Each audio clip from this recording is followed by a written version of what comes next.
What's up, everybody, for the nighttime show? We're going to change some things up here. It's going to be a little bit more fast-paced than maybe you're used to. We're going to hit some things and hit, because there's so much. I mean, when I do the daytime shows, oftentimes there's press conferences or something's happening, executive order signings, interviews, and so it's very methodical. The nighttime show is going to turn into a news recap, and we're going to hit some things really rapid fire. Welcome to Fanfare with Barry Cunningham. Tonight we're going to cover a whole bunch of stuff. A lot of stuff still breaking, a lot of stuff. It's crazy. So let me get right to it. And this is going to pretty much seal the deal for Ukraine. Breaking: the European Union, as we thought, has failed to reach a deal for Ukraine as their emergency meeting ends with no funding or rearmament. This was so predictable. Zelensky fled to the UK after being booted out of the White House by Trump, hoping the EU would bail him out. But it turns out Europe is broke because of their self-created migrant crisis. Now Zelensky will have no choice but to come crawling back to Trump. Who could have possibly seen this coming? I love the picture. I love the picture.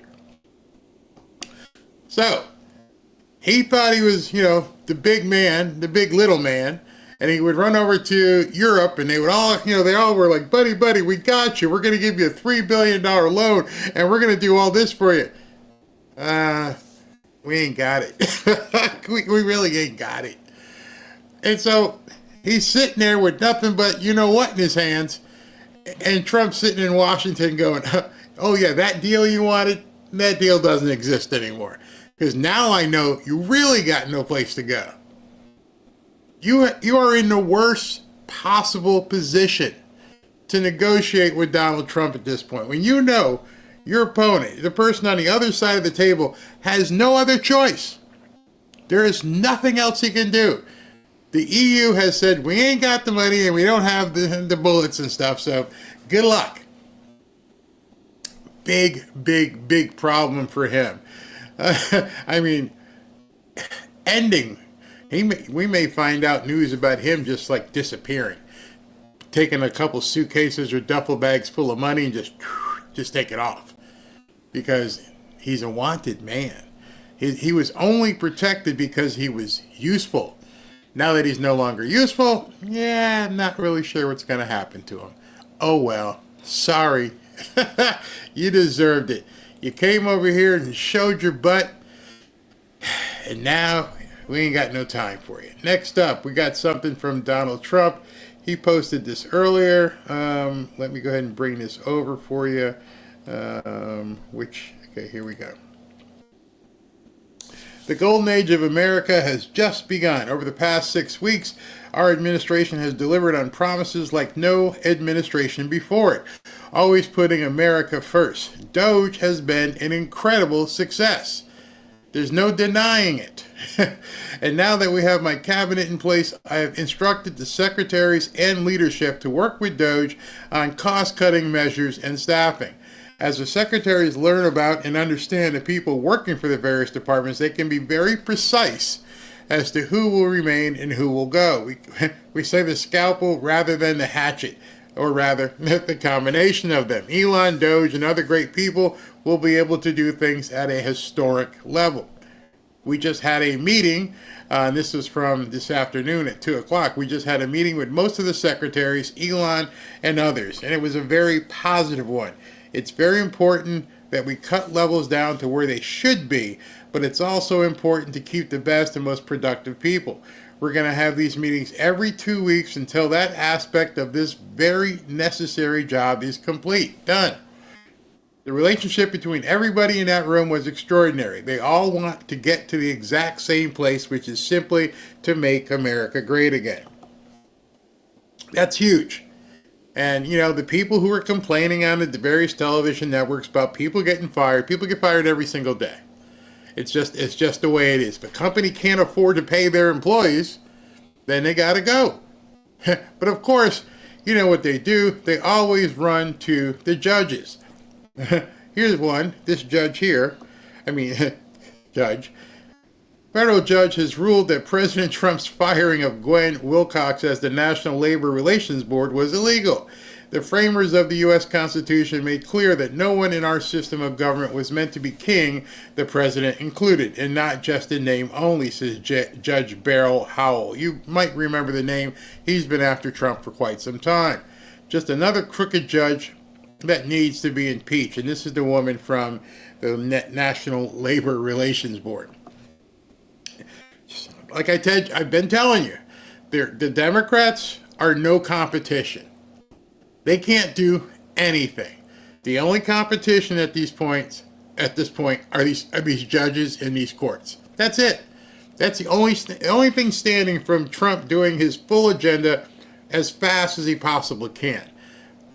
Telling a president of the United States you can't fire somebody and that it's illegal is preposterous. That's the word, preposterous. It's insane.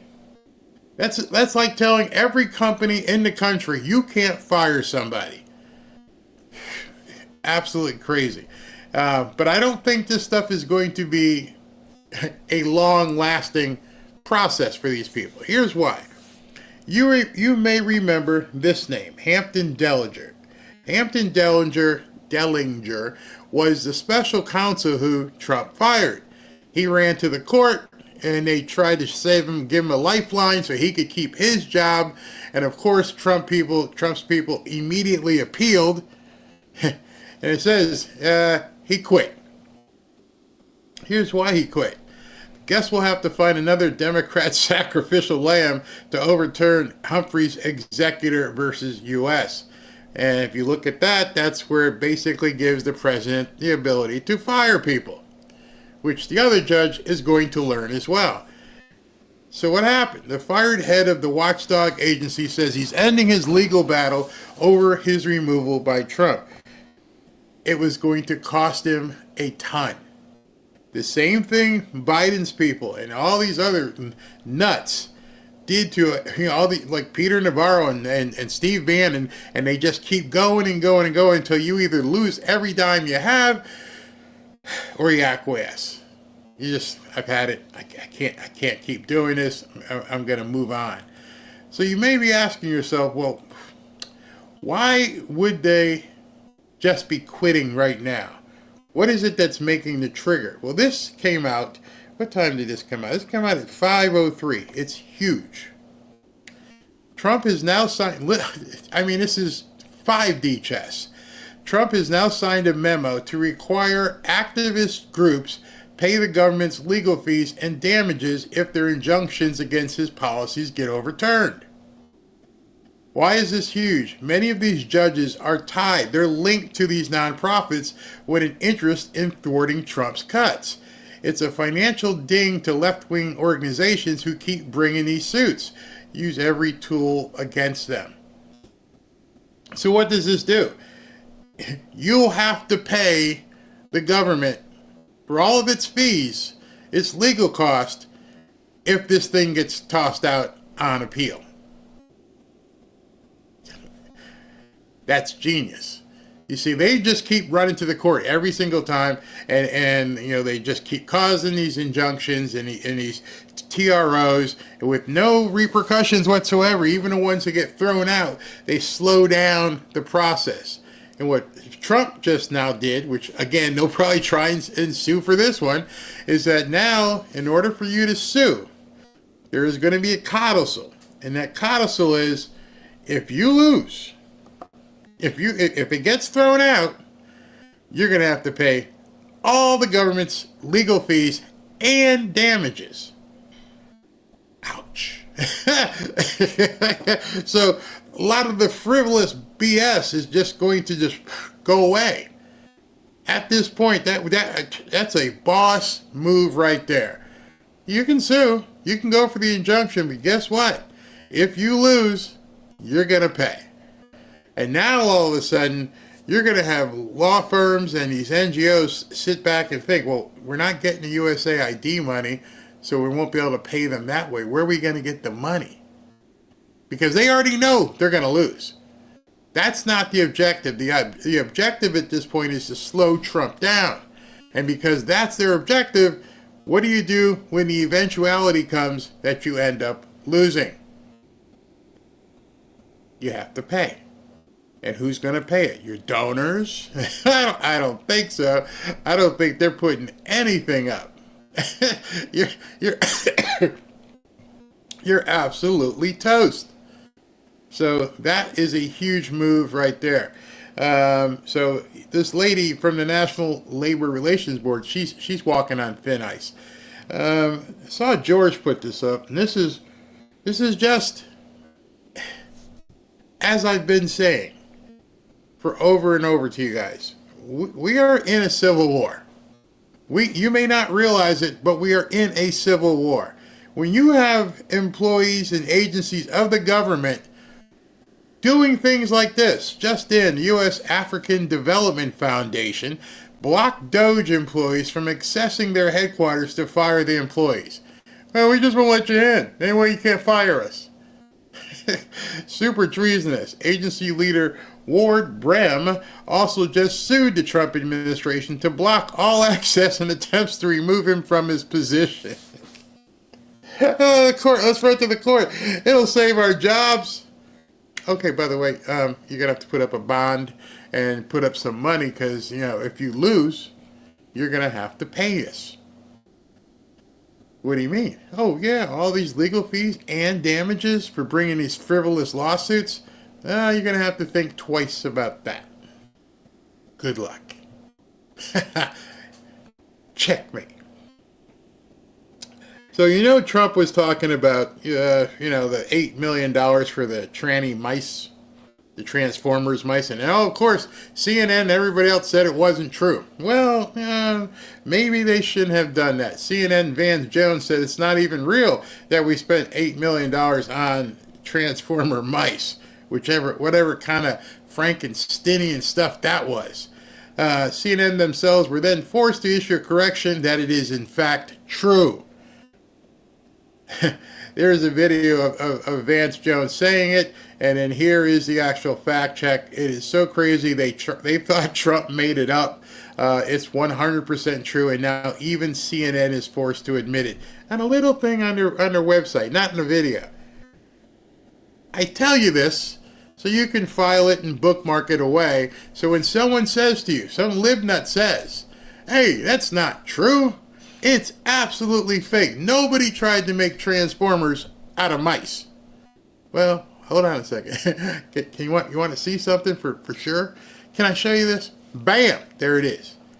There it is right there. If you didn't see it, go to the Libs of TikTok. She posted this tonight at 7:30, just a little while ago. They had to issue a retraction. The media is fake. The media are liars. And they keep getting caught now. Remember, they didn't used to get caught. They could say whatever they wanted with impunity. And now they keep getting caught. Talk about getting caught. Here's another one for you.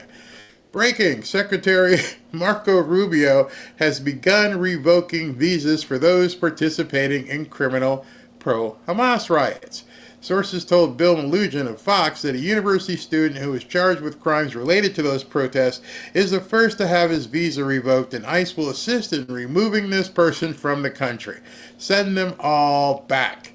And this is a quick little video.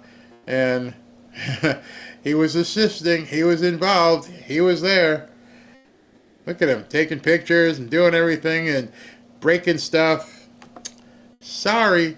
Now you get the grand prize. Your parents, sent you over here to help you better yourself. Go to a nice Ivy League school, and you screwed up. There's your door. Don't let it hit you on the way out. And it's happening so fast. I spent the last 16 minutes just telling you this stuff, and it just keeps happening.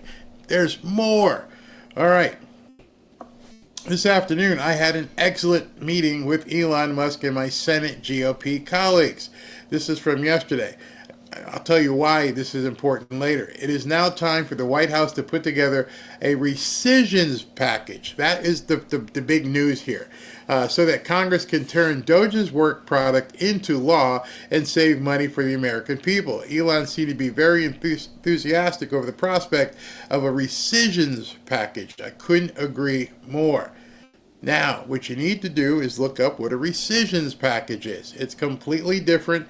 You're not going to need many Democrats. I believe what I've been told, it's a majority bill, which of course the Republicans have the majority in the Senate and in the House, so it can pass. So with all that being said, welcome to the evening edition. I mean, like, whew, wow. It just comes in waves. Just comes in waves. There's so much information. People think at 6 o'clock or so things shut down. Far from it. Far from it. It just starts getting heated up at this point because there's no news to stop it. The media can't get in the way. It just keeps coming. It's like a wave. They'll read about it tomorrow. You're hearing about it right now. It's absolutely insane. So now look at things with everything that you just heard about Zelensky, and you've heard at this point that the European Union has no money to support him. So he's going to have to give the United States in Trump's deal in terms of the rare earth minerals.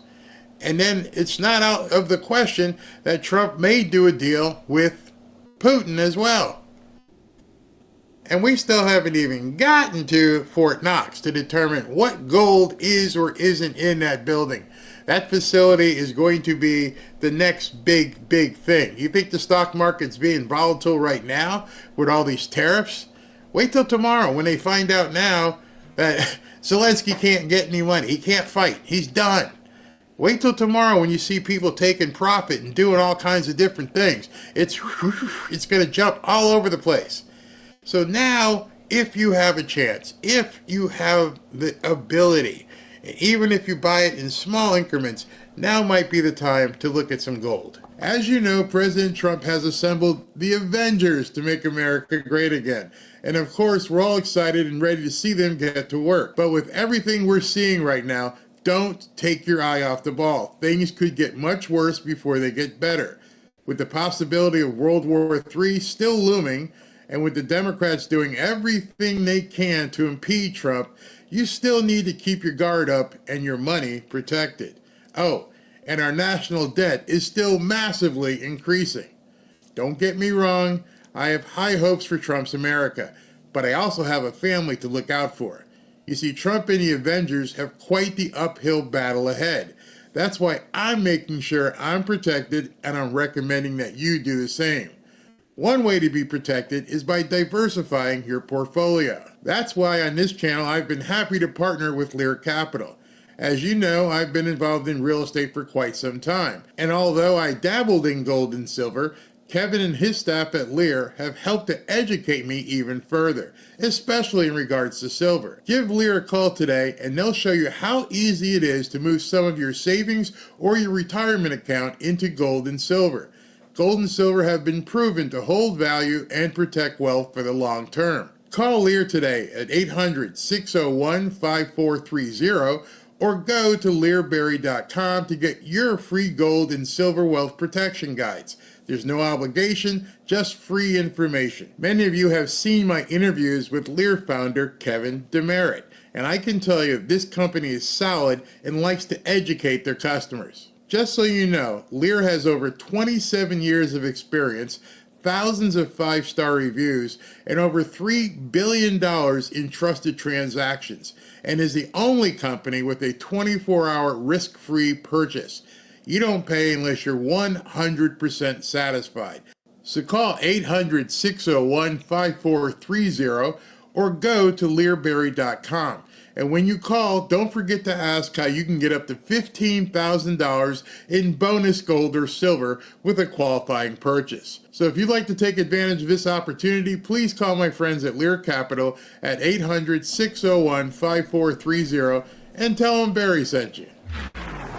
All right. Let's get into the show right now. The behavior of Democrats was completely disgraceful. The night began with several Democrats turning their backs on the president, then walking out. Look at what's happening. The Democrats are not even acknowledging the cabinet right now. One of the ugliest displays of partisan politics in American history. It started out with Al Green getting thrown off the House floor. I have never seen such a disgraceful display as the Democrats put on. Then they had the ridiculous paddles, which now social media is roasting. What we saw tonight was truly Dems in disarray. It was the most shameful moment in the history of presidential addresses in that beautiful chamber. Democrats did not clap for Mark Fogel, a freed American hostage standing beside his 95-year-old mother. They didn't stand for the young man whose father was a slain police officer, whom Trump admitted to West Point in the middle of the speech. They wouldn't stand for him. Democrats didn't stand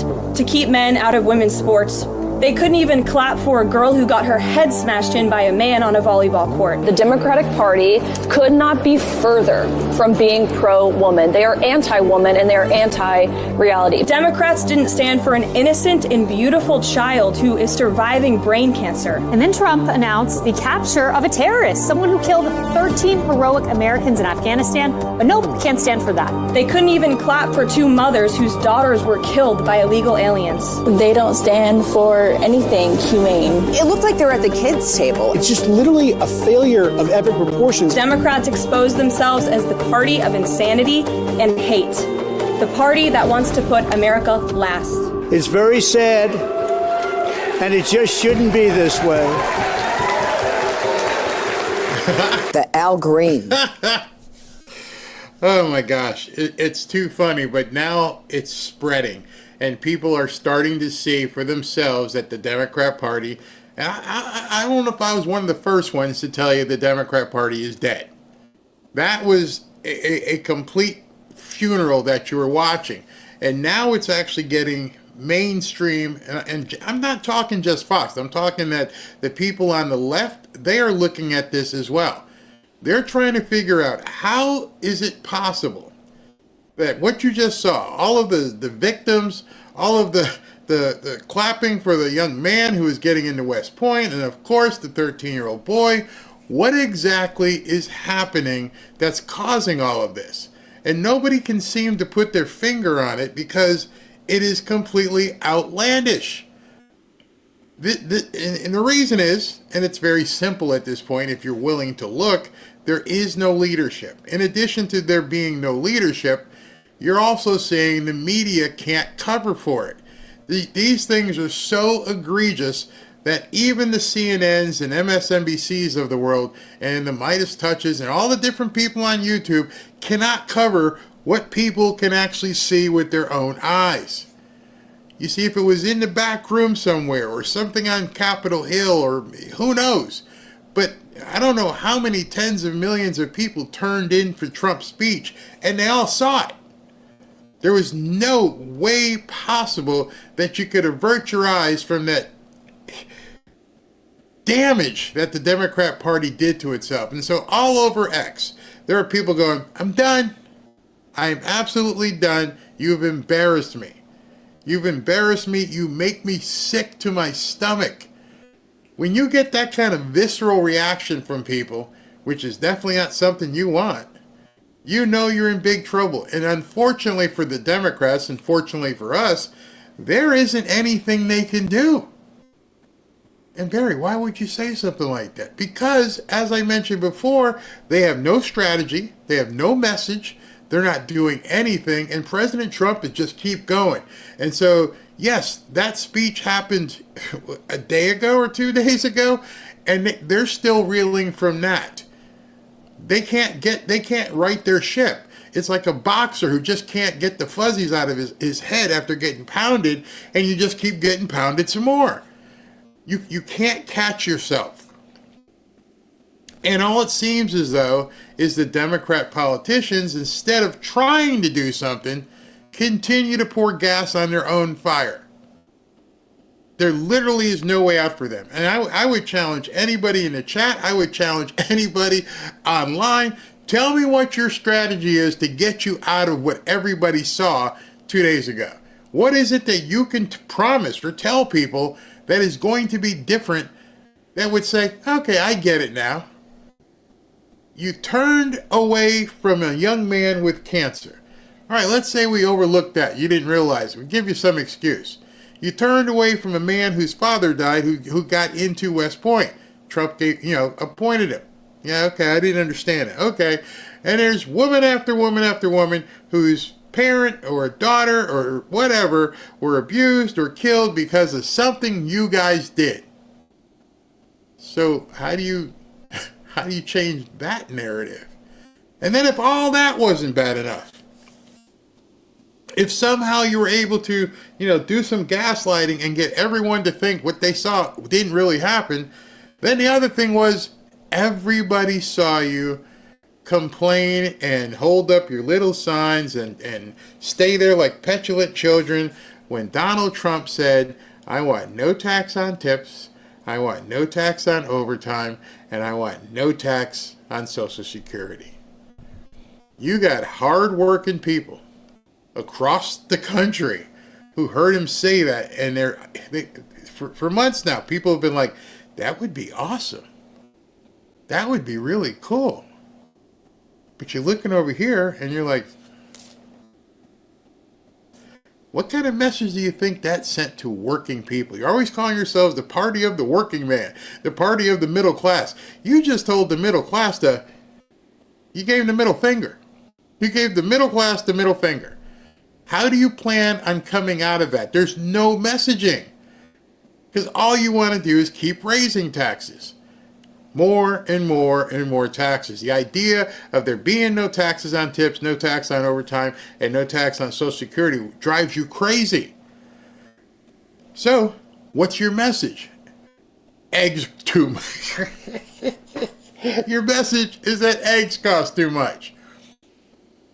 And now the messaging is out there as well, is that Biden killed 100 million chickens. And you can't combat that because that's true. And then in about 2 or 3 months, when the chickens that have been hatched lately end up catching up and pumping out eggs, then that narrative goes away. What's your message? What's your message to the American people? We don't have one. And meanwhile, you're doing crazy stuff like, what's his name? Al Green talking about he wants to impeach President Trump. Why would you waste your air? Why would you waste your breath talking about that? Tell him, Judge Janine. Is a congressman from the same district where DJ, the 13-year-old cancer victim, is from. Grace would have been being a little more tolerant of that whole speech. And I think it's an insult that that little boy's congressman walked out of that speech. All right. But that's just for starters. Let me just say that performances, Dan. Did you know that? I didn't until I heard her say that Al Green is DJ's congressman. That's his district. So imagine this, his father, his mother, and they're all like, you're our guy. How do I tell my coworkers, my friends, other people in my family that my congressperson, the person who represents my district, got up and waved his cane around and screamed and says he's going to impeach the guy who just did a wonderful gesture to my son? What an idiot. Singing, banging drums, all of this nonsense is proof that the Democratic Party is dead right now. They don't have a leader. And if you think the American people are the leader of the Democrat Party, the American people have said, based upon the election of Republicans to the House. Okay, so they're showing this video on Fox, which I don't know if you've seen it yet, but like 4 or 5 of the female women Congress people from the Democrat Party came up with this cringy video of them jumping and say, "Who pick your fighter?" like it's Mortal Kombat or something. It is so stupid, So stupid. You can tell some of these people have never even like made moves before, and you're trying to convince Americans. I mean, everything you're doing looks incredibly scripted, looks incredibly stupid. You look so inauthentic. You know, the whole little video yesterday where every single one in the Senate was doing this, and then you follow it up with that? In the Senate and the Oval, they're basically saying, we don't buy anything that you're saying, so we're not interested in what you're saying. So all this nonsense with these women jumping up and down. And by the way, folks, they are all congresswomen. They represent you in the people's house. All right. And their nonsense that they're engaging in is about the fact that they have no strategy. They have no policy. They're more interested in memes and the internet than they are in policy. This whole thing is about fighting. You want to fight? Go to the border and fight. You want to fight for the American people. You want to succeed as a Democrat? Then maybe what you need to do is recognize that the American people support Donald Trump when it comes to the illegals and when it comes to the issue of men and women's sports. And maybe you can find some common ground. And if you as Democrats find common ground with a guy that the American people support, 79% of whom love President Trump's speech. All right, so what she's describing there is something I was talking about earlier, when the numbers are looking basically 80-20. And the 80-20 principle is not where you want to be as a politician. When your message is only reaching 20%, the nuts, the transformers, the draggies, and all the other stuff, and the blue hairs, and the piercers, and all that crap, that's all you're talking to. There's no possible way, none, you can win an election. And all you're doing is putting yourself further and further behind, because like Judge Janine has said, and many other people have said, you have no messaging. There is nothing you can offer us at this point. And I'm like, give me a pitch. What you got? And the only thing that's going to come out of their mouths are lies. Well, we're going to make sure you have your Medicaid and Medicare and your Social Security because they're looking to cut that. No, you're lying. Next. Tell me now. Well, you're going to make sure that your reproductive things are happening and you have the right to remove babies. Anything else? You got something for me that's going to help my pocket? How am I going to make more money? We're not about that. Okay. Ukraine? Nope, he's done. And by the way, you still have to answer all these questions about DOGE. There's nothing there. And I wouldn't feel so strongly about this if I saw anything that they could hang their hat on. Nothing. They can't call Trump a racist. He's just hugging up on his little black kid. You can't call him a Nazi. It's ridiculous. Every single thing that they have tried is done. So at this point, what you can ask if you're talking to people online, you're talking to liberals, you can just say, what do you have to offer us? Pitch me. Tell me why you think I should be voting as a Democrat. And then listen. Because they'll probably run, call you names, delete you, block you. I'm like, hey, I'm just trying to figure you out. I'm an intelligent being. Tell me what you have to offer. Nothing. Well, then maybe you too can be successful. Maybe you too can convince Americans that you believe that you are here to represent American people. But nobody believes that crew is interested in us. They're interested in power. They're interested in ideology. And their failure to energize the American people is not going to be overcome by this nonsense of their, incompetency. And by the end, I think that we should overcome and they should overcome what this hate is that they are so much a part of. I don't even think it's so much hate. I think it's insanity. I think that was it with her. Let me just make sure. Yeah. I don't think it's hate. They hate one man. They hate Trump. And they hate what we stand for. They hate that we as MAGA even breathe the same air as them. They can't stand it. They don't realize people want not just to be taken care of. We want to be protected by our government. Other than that, the only thing I want for you is to get the hell out the way. Just get out the way. As long as we're not breaking the law, stop. Stop with all the forced stuff that you want people to do. But it's too hard for them. It's way too hard for them. Oh well, get used to it, because unless they figure out some strategy, which I don't see what it possibly could be moving forward. The problem with it is that the person they're competing against, you've emptied all of your weaponry. There's nothing else. You can't call him a womanizer. You can't say he didn't pay his taxes. None of it. It's all gone. So I'm open. Tell me what you think as a Democrat you have any chance to sell America. I'd love to hear it. Love to hear it. Let me take some comments here. Yeah, Trump. Cody says Trump drove them crazy. Yeah, altogether. They hate us. They call us maggots. That's true. You're right. It is hate. I'm wrong. Dems are being led by the dark one. I can't disagree with that whatsoever. They are demon worshippers. People were asking today what was on people's foreheads. And today was Ash Wednesday, so the sign of the cross was on everybody's forehead. And I noticed there were a few Democrats who had the sign of the cross on their head. And I thought to myself, I hope it didn't burn you. I hope when they put the ash here, it just didn't cause a permanent scar. Man, we need all the reps IQ posted.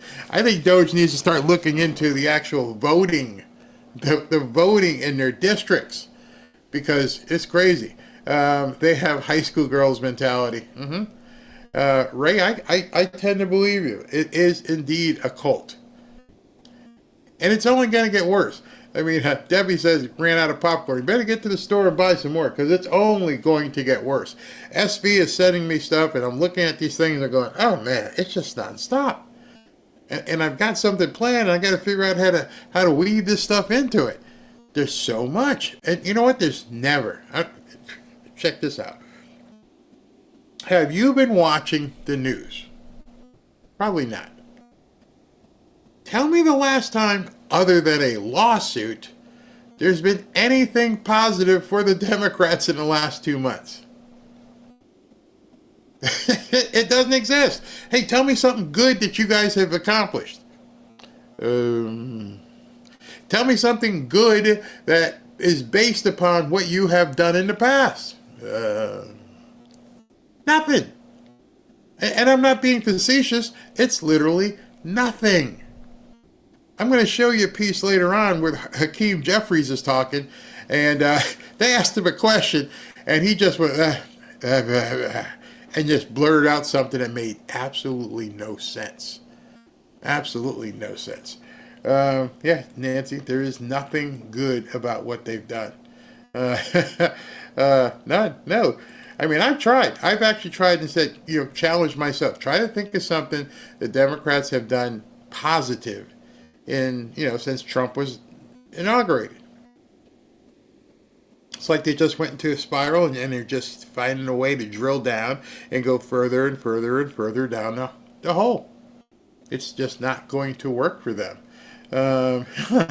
Tell us 5 things you did this week. I went to a protest and I filled out my little, paddle sign, and I got a pink shirt because of the rally. Other than that, I went and talked to Al Green about how he was going to protest. You tell me. You tell me. These people are in a whole world of truth. Hurt, I mean. Crazy. All right, let's continue. Today we're delighted to be joined by Rodolphe Sade, the chairman and CEO of CMA CGM, one of the largest shipping companies in the world, probably number 2 in the world, probably going to be number 1 in the not-too-distant future, knowing him. They employ over 160,000 employees. They have 750 major container vessels worldwide. And I'm thrilled to announce that he's going to be investing $20 billion into the United States because of the election results, which comes. I just asked you if you could think of something good the Democrats have done. Can you think back to, I don't know, maybe a year ago? Was anyone investing hundreds of millions and billions of dollars in America? And then you have to ask yourself the second question, why not? Why was Biden not getting companies to come in and pour billions of dollars into our economy? And then the third question you have to ask as Democrats is, why are you complaining about it? How can that possibly be bad news? Oh, because people are going to get prosperous and make money and realize we're full of crap. Yeah, that's exactly what's going to happen. We're seeing these big businesses coming in over and over, including Apple with $500 gazillion. Hey, we're going to put it in America. And so there's no one on the left who can actually step back and say, why is this happening? What's different? What does Trump do different that all these people want to spend money? Oh, they're just greedy oligarchy, big business, and they don't care about the little person. But they're making like tens and thousands, hundred thousands of jobs, right? Yeah, but that's just to line their pocket. Okay, so what would you rather have? No jobs?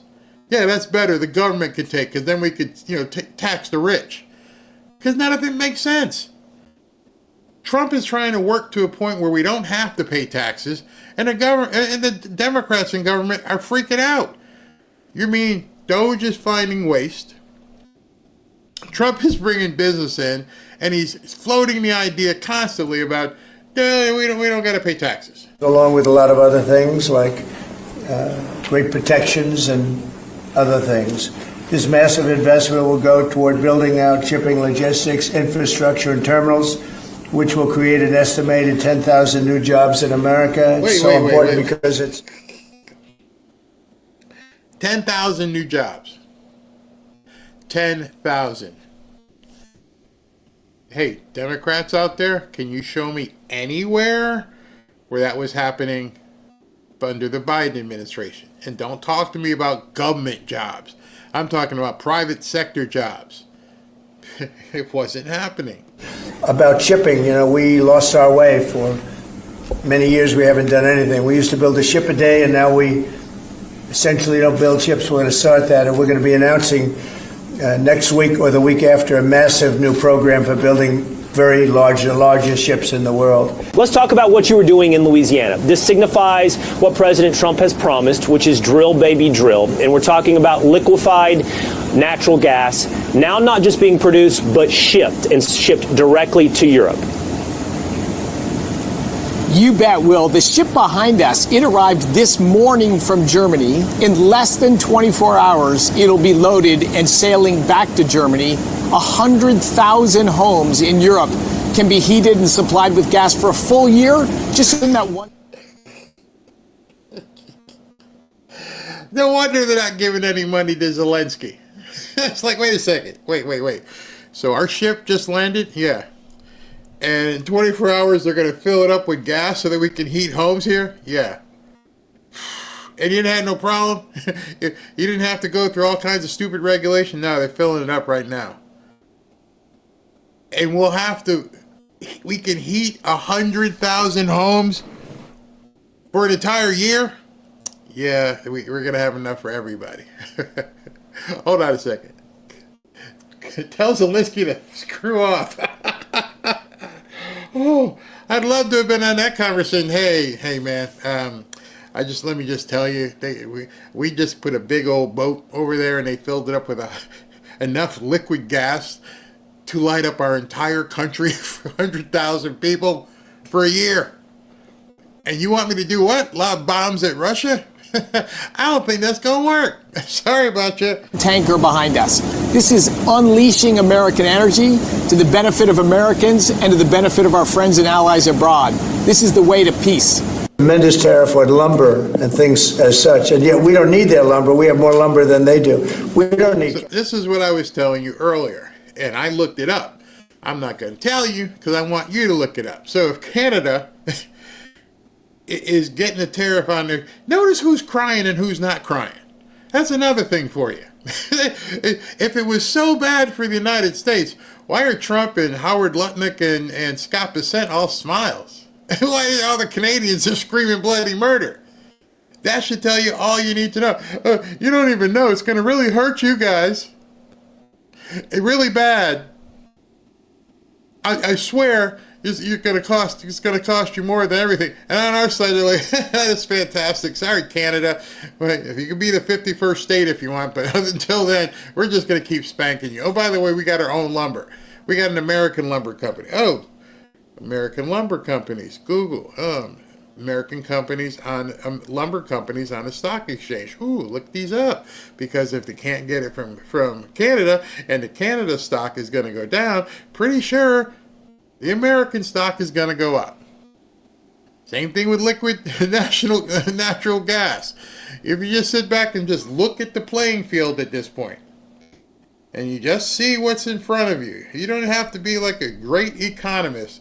You can just say, hey, avocados from Mexico. American avocados. Yes.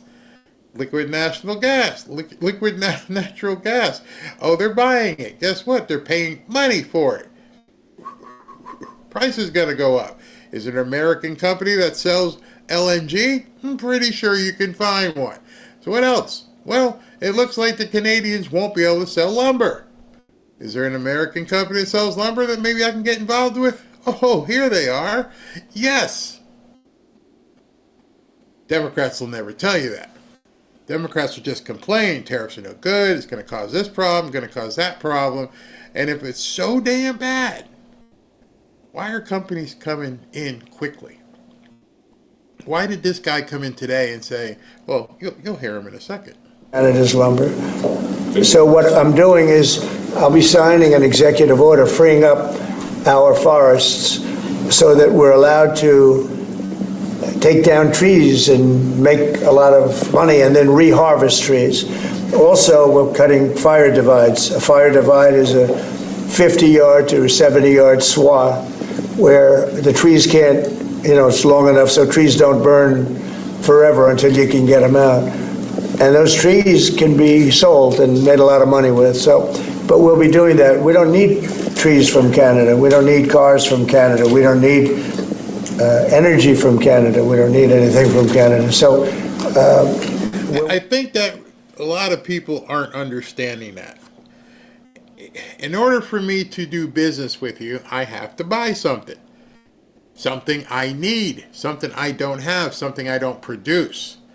If I don't make cell phones, I'm going to have to buy a cell phone from a cell phone manufacturer. If this company wasn't in America and I wanted this brand phone, then I would have to find somebody, who makes it, go into the Apple store or wherever, and that's how you buy it. So what President Trump is saying, I don't need anything from you. And he's proving it. He's proving it in real time. I don't need you. We got people here who will make syrup. We have our own lumber. We have this. We have that. I don't need you. And the worst thing you can tell a supplier and someone that you're doing business with is, make me a deal. Offer me something. Because I don't need you, but I mean, if you cut me a good deal, it might be worth my while. You see, Canada, between Trudeau and some of the other idiots, are telling Americans in their press conferences how bad it's going to be.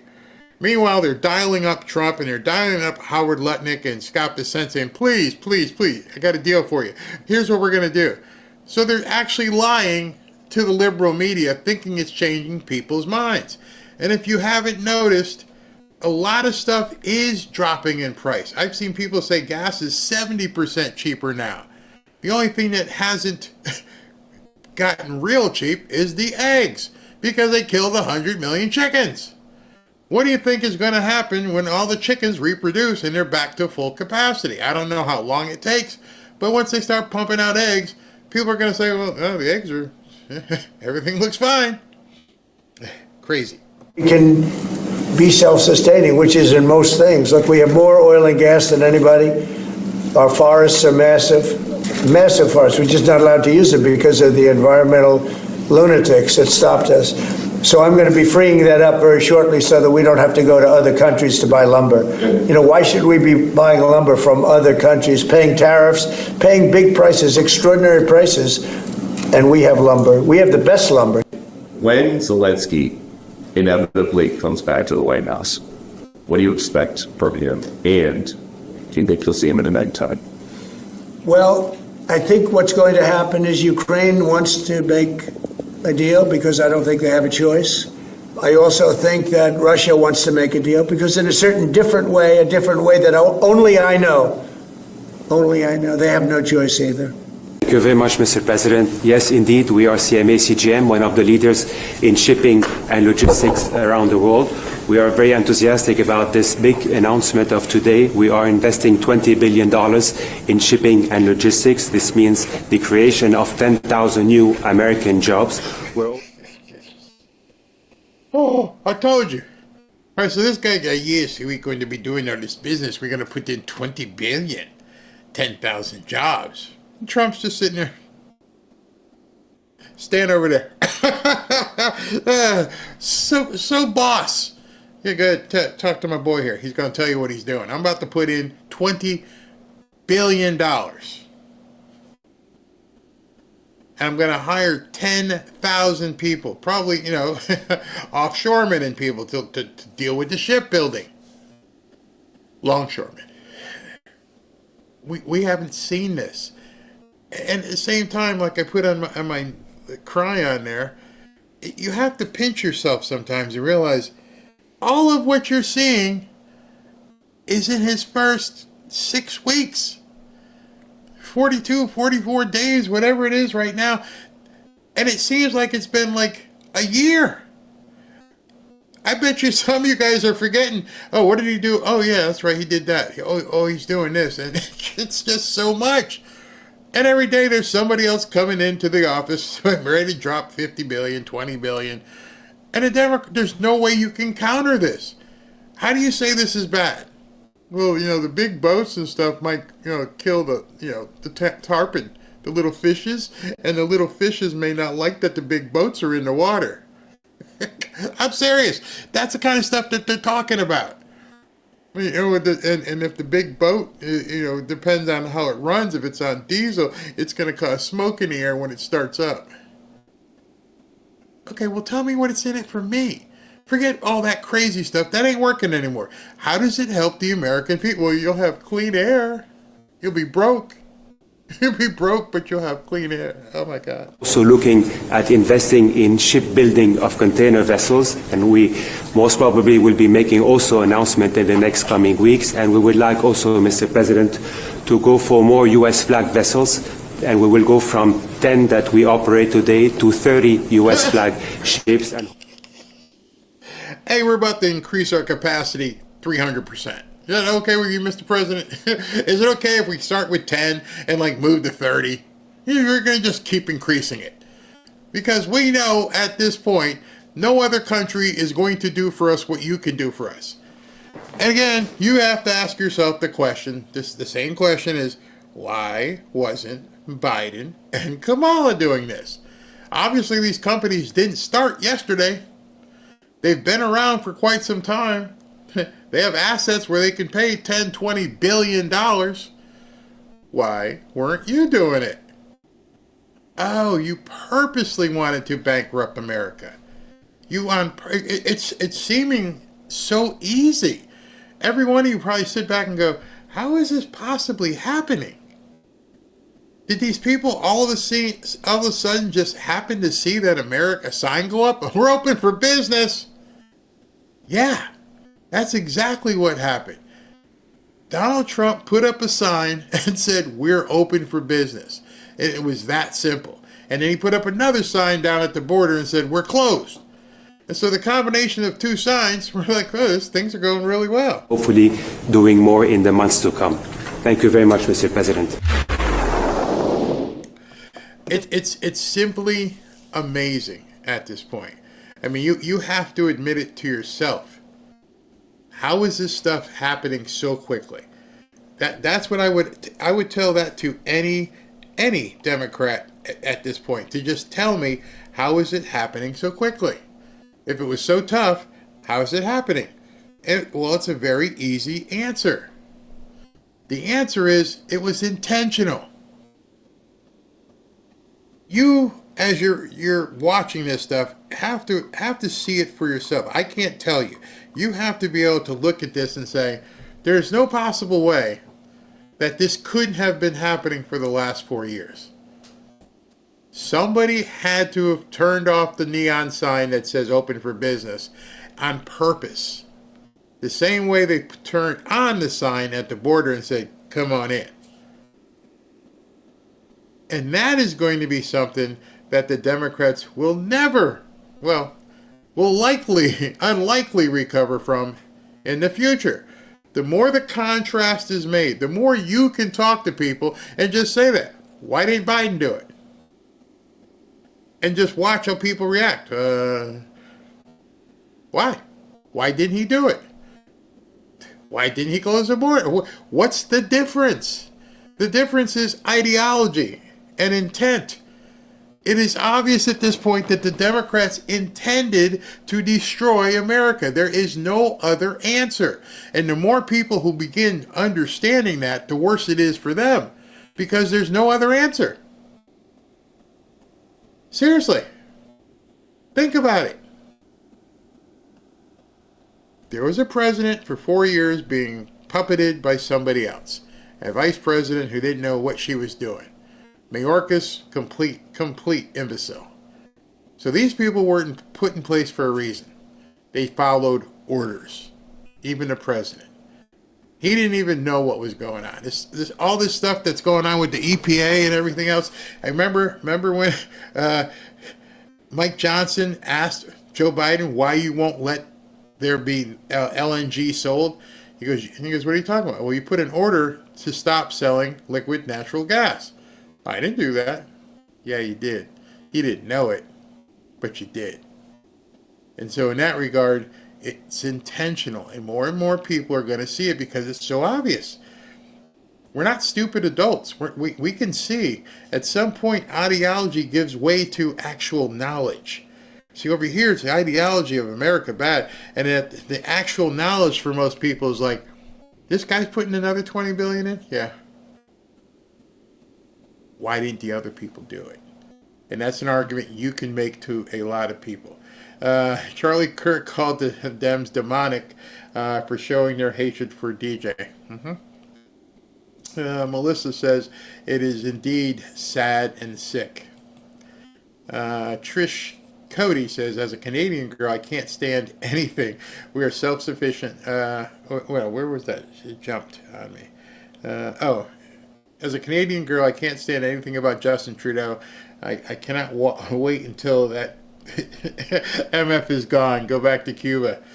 If he ever leaves. And that's another thing. Notice that as soon as they had the chance, many of these people are trying to not ever leave. Zelensky, there's no elections. What do you mean, no elections? Justin Trudeau, you were supposed to resign, right? What? No elections. The woman that's looking to take his place has already come out and said, if I put in there, I ain't doing no elections. Why? Why would you be afraid to hold an election? Maybe your policies absolutely suck. Maybe that's the reason why they won't hold elections, because they know what happens. And what happens is you end up pissing off everybody, and they want to run you out of the country. All right, so you guys know about Patriotic, and Patriotic has got this great product. I've shown it to you a couple times. I will continue showing it to you. People are loving it. I'm seeing comments in the chat all the time. This is the Trump Red Knife. This is it right here.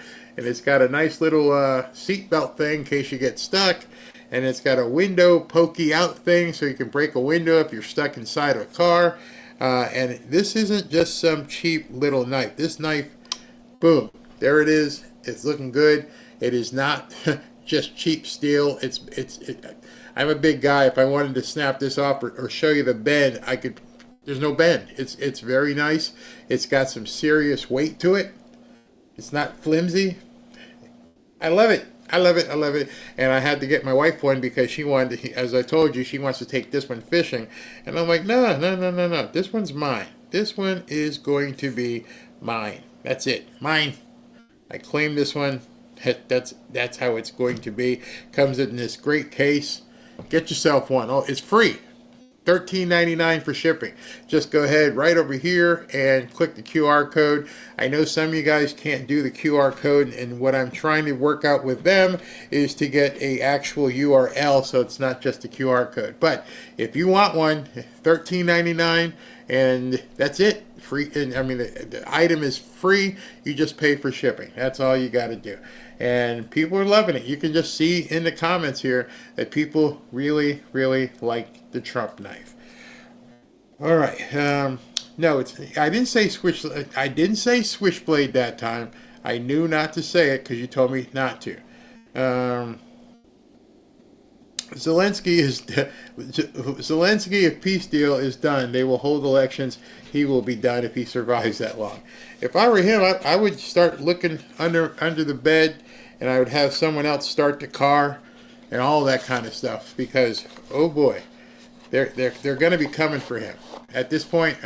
Go all the way back to the Biden dilemma. Son of a gun. I told him that he needed to fire the prosecutor. Son of a gun. 2 hours later, he was done. I want one, can't do the code. All right, I'll see if I can't get a direct URL for them as well. Sorry about that. Barry, I got, let's see here, 19 cents a gallon. Lori just told us how old you are. Somebody said they're 19 cents a gallon. It's called a lock blade. Okay, switchblades are illegal. No, I didn't say it was a switchblade. It's not a switchblade. Somebody said it's a lock blade. All right. Yeah, it's called the lock blade. Yeah, so somebody... Did I say switchblade? I hope I didn't say switchblade, because somebody told me before it's not a switchblade. Sorry if I said it. All right, so let's continue with the next segment. Okay, you ready? Let's go. Oh, wait a minute. Let me get rid of that comment. And boom. Story of the night wasn't Trump's truth abuse. It could have been. But the Democrats gifted him a rare distinction, certainly for this president. High ground. How? How do you give Trump high ground? By Democrats being the worst behaved caucus in that chamber in modern history. Congressman Al Green stood and jeered at the president, shaking a stick at him, which reminded me of a moment in our history that I'll get back to. He got kicked out. He may get censured for his disruptions. Other Democrats heckled the president, held up signs in silent protest saying Musk steals and no king. Many of them were wearing pink, which they declared a power color of resistance. Okay. Look, in my estimation, the Democrats achieved one thing. They made Trump seem classy by comparison. And that is no easy task. They were exactly what they accuse MAGA of being. And it was because of this division and their display that what should have been the unifying moment of the night became proof of the ugliness that is our present political state of play. But whose fault is that? Whose fault that that's our current political state of play, as Chris Cuomo just said? It's not ours. I'm not playing that way. I'm not the one out there, being sulky and sitting there holding little paddles and crying and lying to the media. It's them. Just like Stephen A. Smith said the other day, you guys have lost it. You've completely lost the narrative. At this point, all you're doing is digging yourself a deeper and deeper hole. And I'm not going to be the one to keep telling you, because at this point, I want you to keep digging a hole. You see, the media at this point is shocked. They are absolutely shocked that these Democrats can't see what they're seeing. But I don't think that they're ever going to be able to change, because what will they change to? In order for them to change, they would have to do what Trump's already doing. They could have fixed the border. They chose not to. So the media is trying to telegraph to them. The media is actually saying, hey, listen, what you're doing isn't working. People are turning their backs on you. It's too late, Chris. You were a part of it. You were part of it for a long time, and now you're trying to get this big monolith of a ship called the Democrat Party to begin making a turn, and they can't do it. Their rudder is broken. The moment would have been a beautiful one. You're looking at the kid right now, DJ Daniel, 13 years old, surviving brain cancer, okay? He was being singled out. He was only supposed to make it a few months. He's lasted years. Take a listen to the moment. In 2018, DJ was diagnosed with brain cancer. The doctors gave him 5 months at most to live. That was more than 6 years ago. Tonight, DJ, we're going to do you the biggest honor of them all. I am asking our new Secret Service Director, Sean Curran, to officially make you an agent of the United States Secret Service.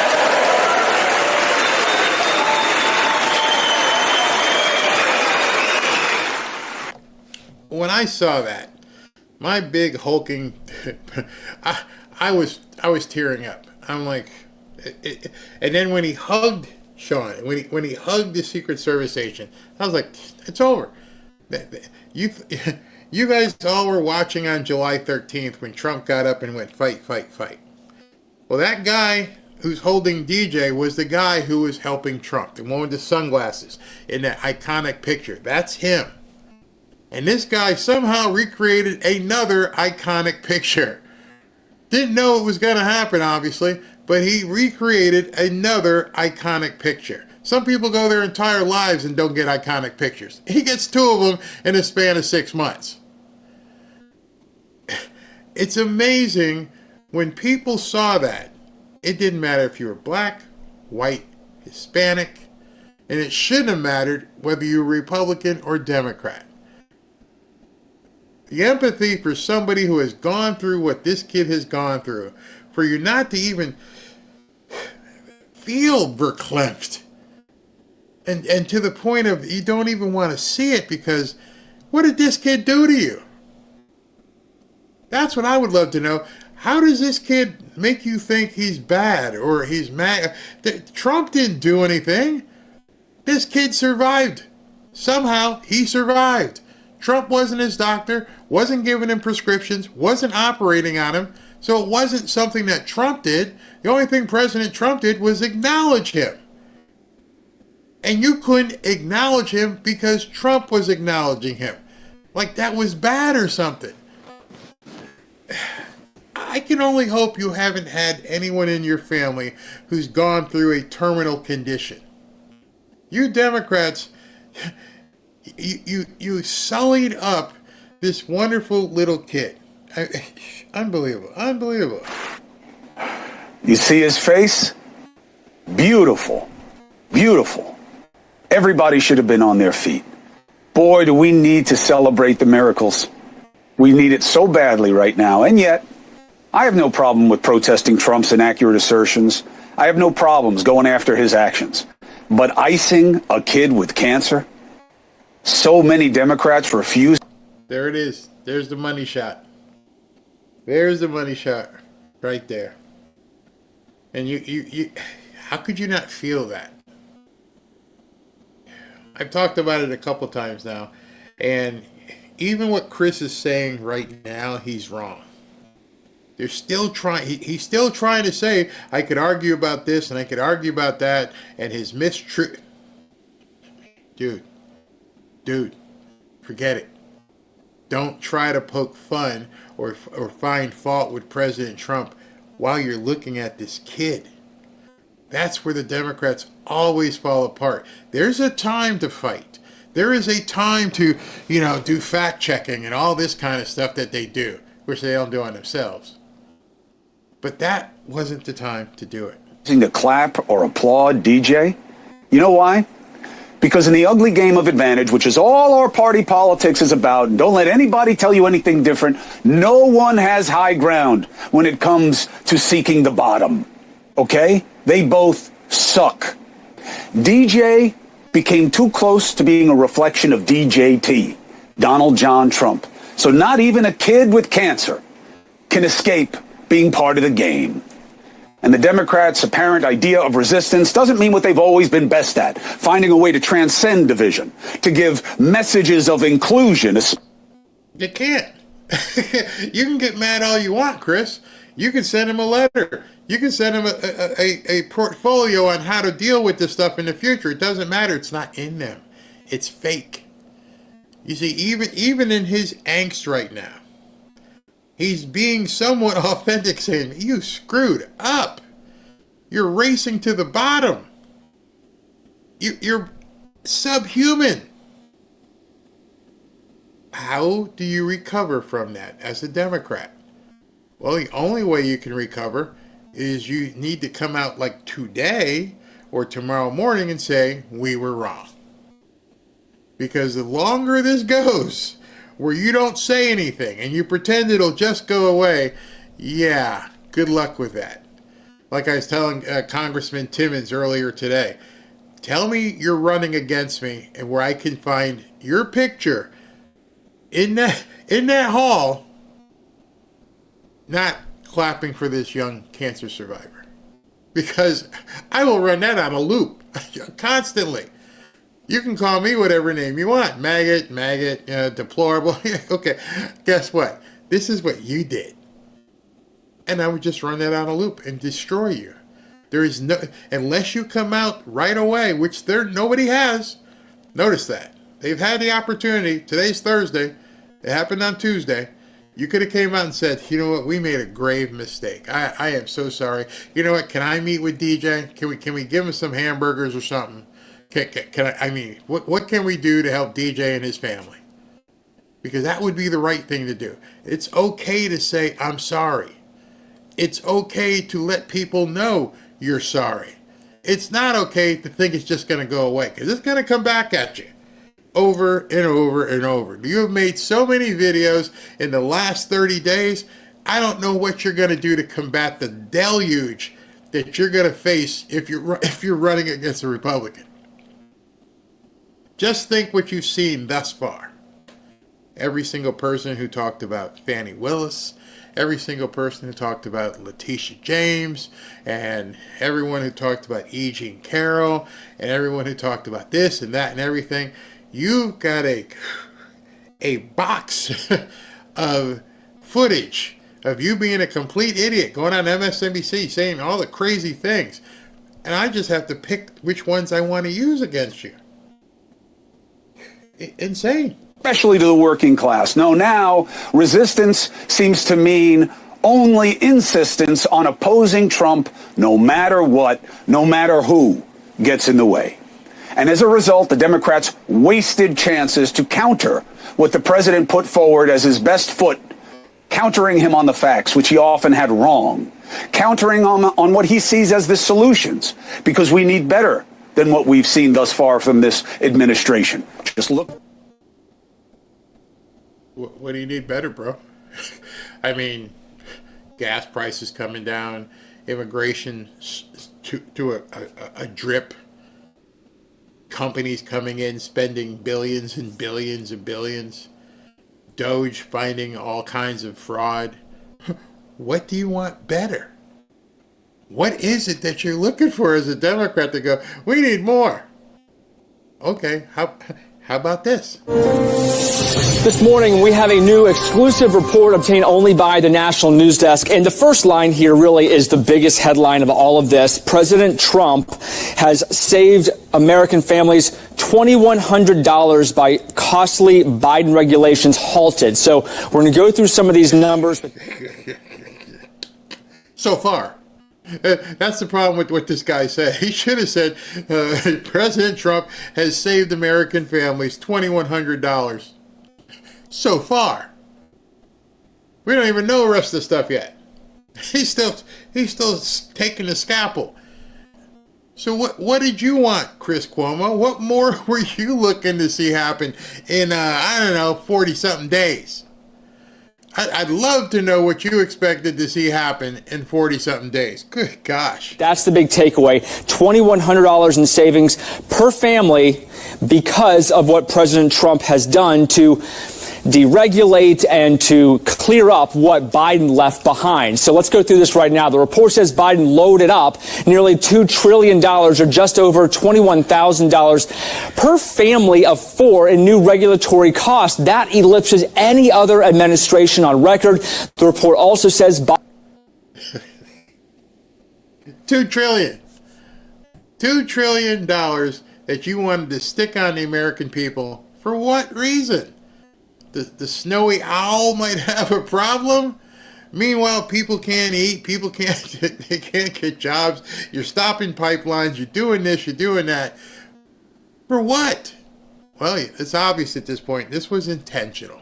Biden left billions more of proposed rules in the works. Now, President Trump immediately blocked all of that when taking office and started the whole deregulating process since he returned to office just a few weeks ago. That exclusive report that came in overnight says Trump has saved Americans overall $180 billion. That's 10% savings per family, as mentioned, by cutting this reckless Biden-era rules and regulations. And according to the... All right, stop there. Hold on, bud. So 180 billion saved equals 2,100 per family, household. There's going to be a lot more. That's only 180 billion. We've been hearing DOGE, and what they've been saying is this could be $1 trillion. So those of you who may be, hard at math, imagine that being 10 times. Now you're talking $21,000 per household. How would you possibly recover from that if you're a Democrat politician, if President Trump put $20,000 back into a household? That's a whole car. That may be a year of rent for somebody. $21,000.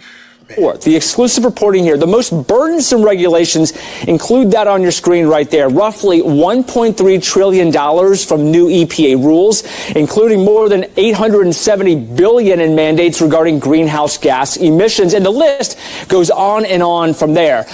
Our president said it best Tuesday night when he said that we do not have a country without a healthy steel and aluminum industry. Without this executive order, we will not exist. This executive order fixes the loopholes that have existed from the first executive order.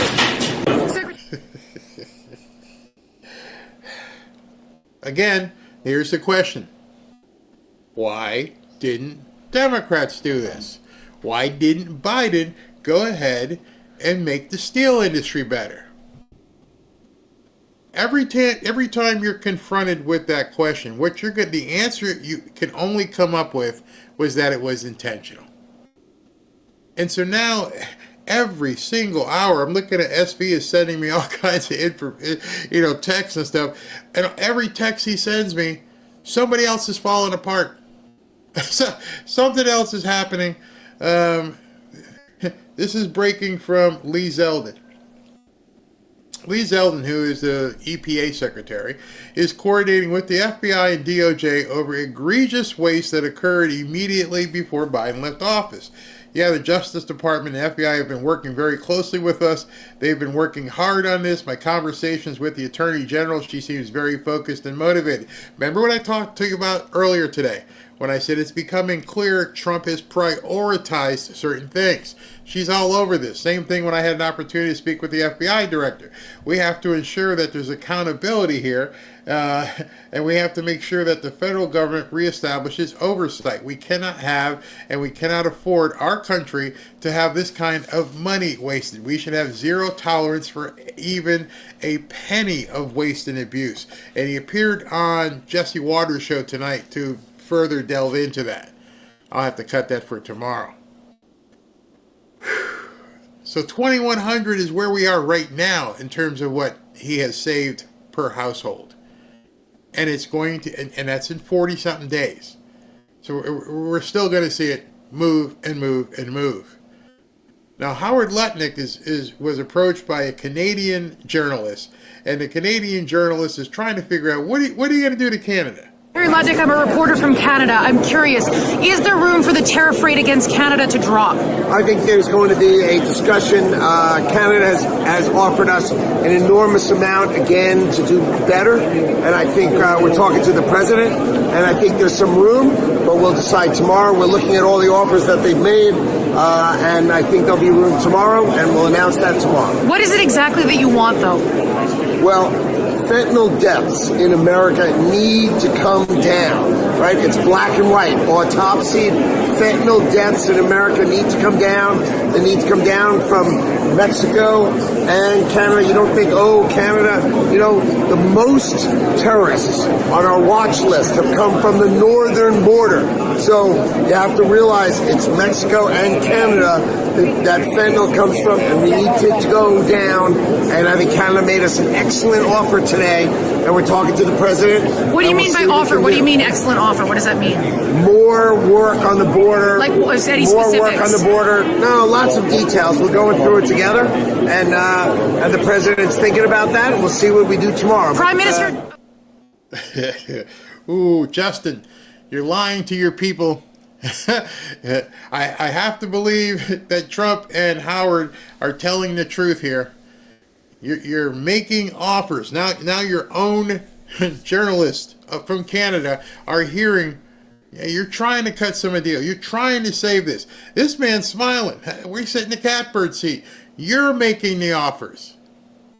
You've lied to your people and trying to tell them that they should do this or do that, and then you try to lie to the American people. You guys are going to pay so much more for Canadian bacon. Okay, we got bacon. Whatever, dude. It's absolutely crazy. Cry harder. They're talking to us. Prime Minister Justin Trudeau today said that Donald Trump is trying to cripple the Canadian economy in order to annex it. What do you say to that? Justin Trudeau is running the end of his term, and I don't really want to think about the ridiculous things he's said in the last couple of days. It's sad. It's time for him to go, and let's move on and have a new government in Canada. What did that sound like to you? He kind of broke out into a smile like, yeah, we're going to crush these people. We're going to crush them like the bugs that they are. I'm sorry, if you're in Canada, you got the wrong people running your country. It is apparent to me at this point, and it should be apparent to you at this point, that Trump is playing a zero-sum game. He's taking out his enemies without even firing a shot. NATO, not giving you any money. WHO, not giving you any money. Canada, you should be the 51st state. Greenland, which isn't an enemy, but you're seeing what he's doing with them. Russia, okay, you're going to do a deal with us. Not having to fire a single shot. Watch the picture in front of you. Listen to what people say, and you're realizing at this point, this guy is basically waging a different kind of warfare. Not lawfare, moneyfare. Moneyfare against these countries. Europe found out really quick. Oh, we'll go ahead and help Zelensky. Oh, we can't, can we? Nope. You don't have the money. You don't have the weaponry. Oh, sorry, Zelensky. He's gonna. Today's what? Thursday, Tuesday. He'll be back here. We should start taking odds as to how fast Zelensky gets back into America. It's coming. Justin, Canadians in this moment are extremely angry. What do you say to them? I'd say to them, you can't have fentanyl come into America. You can't have open borders with America. America gave Canadians an incredible invitation to trade with America. They had the greatest opportunity ever, and they just invited the wrong people to the party with them. They're closing their borders. They're stopping the fentanyl. I'm hoping they can get it done. But in the meantime, I think there's going to be some tariffs. We're talking about it tomorrow.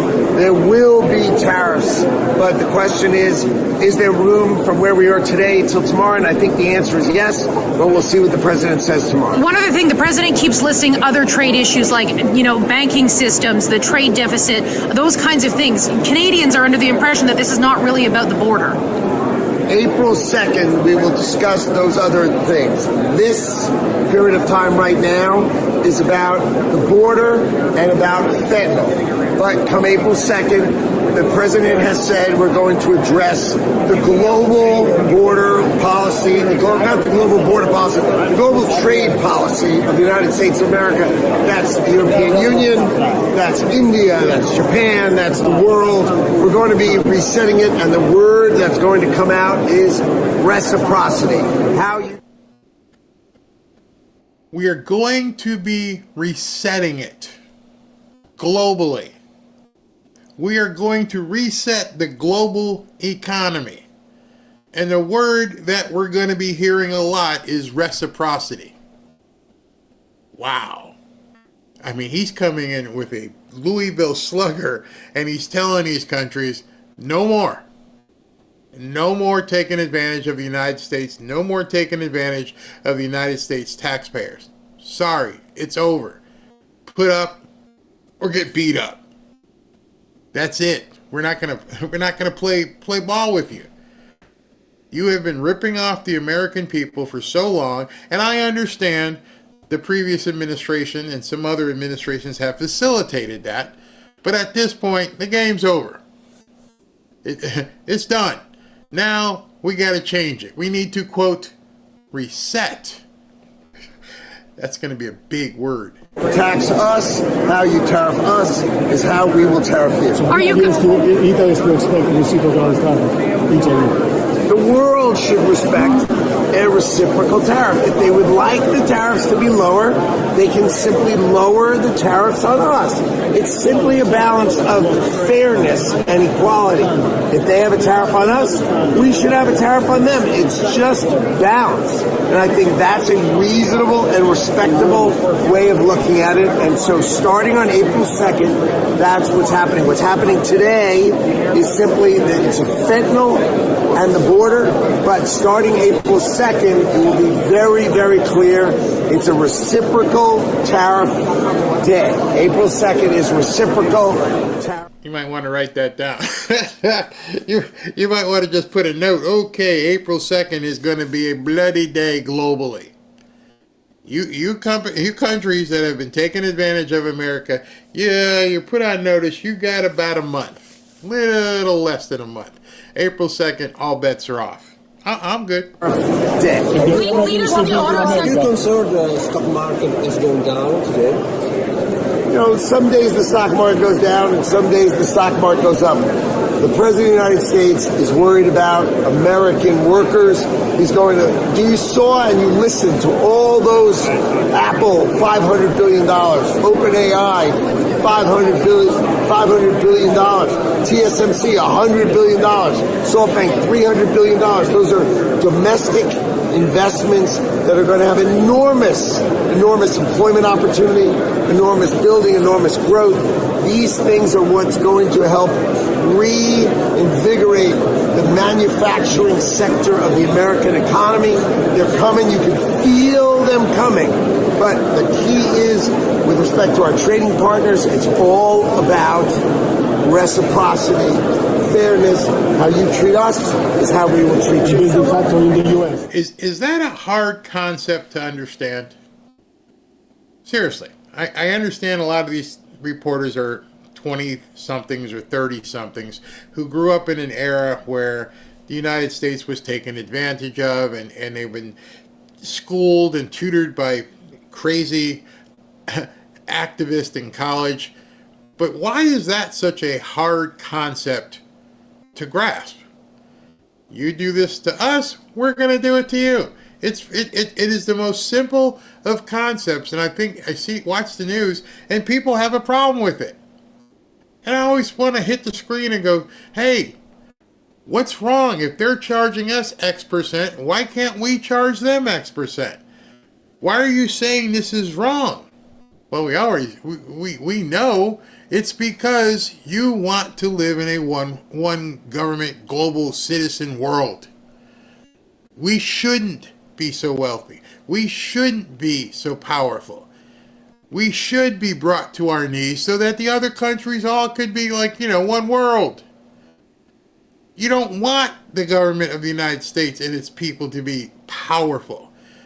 Why? Why is it? Maybe you're communist. Maybe inside you're a Marxist or a communist. We, on the other hand, that the people you're calling names, we want to see this power. It is very simple. I mean, it is very that simple. It's simple. Hit me, I want to hit you back. It's reciprocal. I want to make sure I have the same thing as you. That's not a bad concept. That New World Order stuff got to their heads, I guess. Yeah, probably. All right, so I got some crazy news. Again, as I'm about to tell you this, I want you to, again, think of Donald Trump with his priorities for the Department of Justice. Now, with every seemingly passing hour, I see something else coming. Is why we're seeing this Epstein stuff kind of get pushed to the side. These people are busy doing something else. This one here, again, not only does it underscore that, but it underscores what I've been telling you about there being a civil war. This was clear as day. Breaking.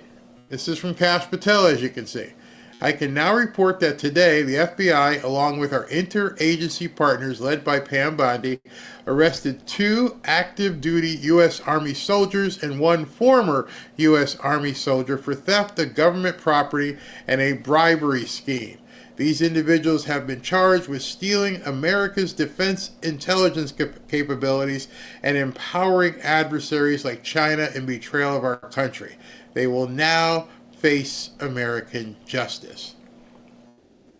I don't see the word I'm looking for, but I'm pretty sure at this point the word that you and I are both thinking this might be would be called treason. We have people openly engaging in treason. If you're selling military secrets to somebody, that's treason. As far as I know, looking in the book, treason is a little bit, it's probably a couple steps above Epstein. Slow your roll on the Epstein stuff. This stuff is some serious crap. Because this is indicative of us being in the civil war that I've been telling you for quite some time. We have inter-army, inter-military people who are working against our own government. That's some scary stuff right there. And being that Kash Patel and Pam Bondi have only been on board for a couple weeks, there's obviously some whistleblowers involved. Crazy. Yes, that is treason. It has to be. I'd be willing to bet they don't get charged with treason. Well, I mean, didn't they just spell it out? I mean, I haven't seen the indictment or anything, but they're under arrest. What do you call selling secrets to the enemy? Is there anything but treason? I don't think it had to even be said. They treason for years and nothing has been done. I understand that, but you guys have all said, including me, we want to see some people go to jail. Now, when you're seeing this, I want you to understand this. Yes, this person's going to jail, right? You think 2 active duty soldiers, those of you in the military can please chime in. You think 2 active duty soldiers were just doing this on their own? What you think about that? If they're just active duty soldiers, didn't say generals, doesn't say colonels, it says just 2 active duty soldiers. You think there might have been some people working alongside them that maybe at this point what these people are going to do is tweet, cut a deal? You think they may know people up the food chain?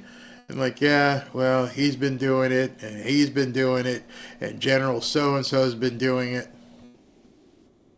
I mean, He doesn't say rank. He just says active duty. I just can't see an active duty military guy having access to the kind of things that China would be interested in. Just saying. I mean, maybe you guys who've been in the Army would know better. Yeah, low-hanging fruit. There's the first ones. They got the chair. They got the chair before the music stopped. I am ex-Army, and yes, it's treason. Yes, thank you, sir. Thank you very much. Espionage. Yeah, those words all mean the same thing. Off to the real Leavenworth. Yeah, where did they get their security clearance? Who gave them? Yeah, so much there. Somebody said, I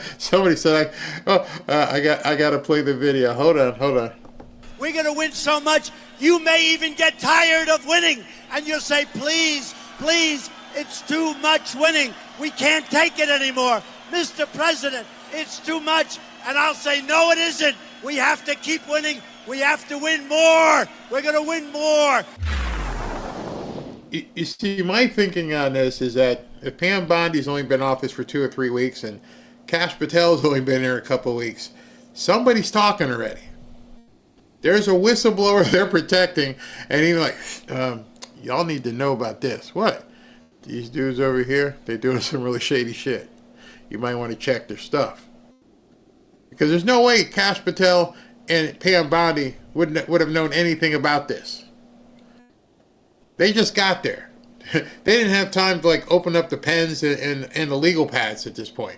I don't even know if she got the fitted jacket yet. Yeah, I do. I saw her with it. So somebody somewhere in the military or CIA or one of the other 3-letter agencies is, oh, okay, I can hear what he's saying. He's saying he want to sell this stuff. Okay. It had to have been an ongoing investigation that just got handed to her.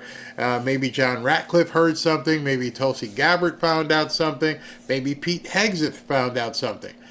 But don't think for an instance that these two people all of a sudden created this investigation in 2 or 3 weeks.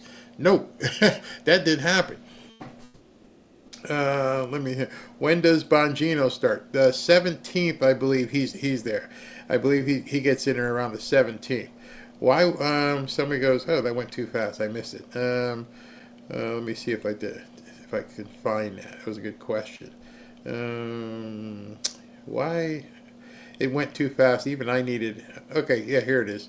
Why wasn't it the military that arrested them instead of the FBI?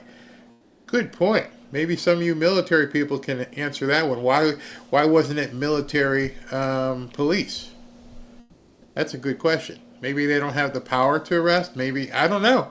Good, very, very good question. Why wasn't the military involved in the arrest instead of the, FBI and DOJ? That's a great question. I'm looking to see if anybody answers to that one.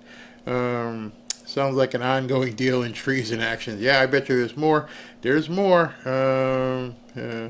Let's see here. Kash and Pam might be cooking. Let's pray for them. Justice is coming.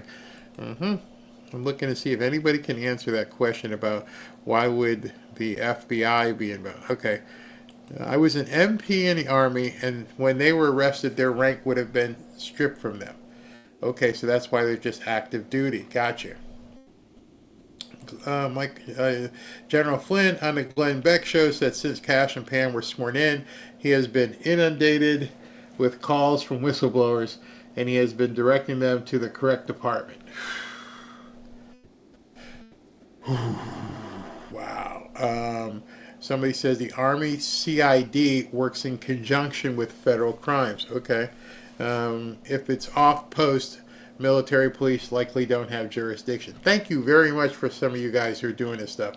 I did answer it's because it's a federal crime. Thank you very much for doing that. Yeah, it would be definitely a good question to ask Michael Flynn when he comes in. Absolutely.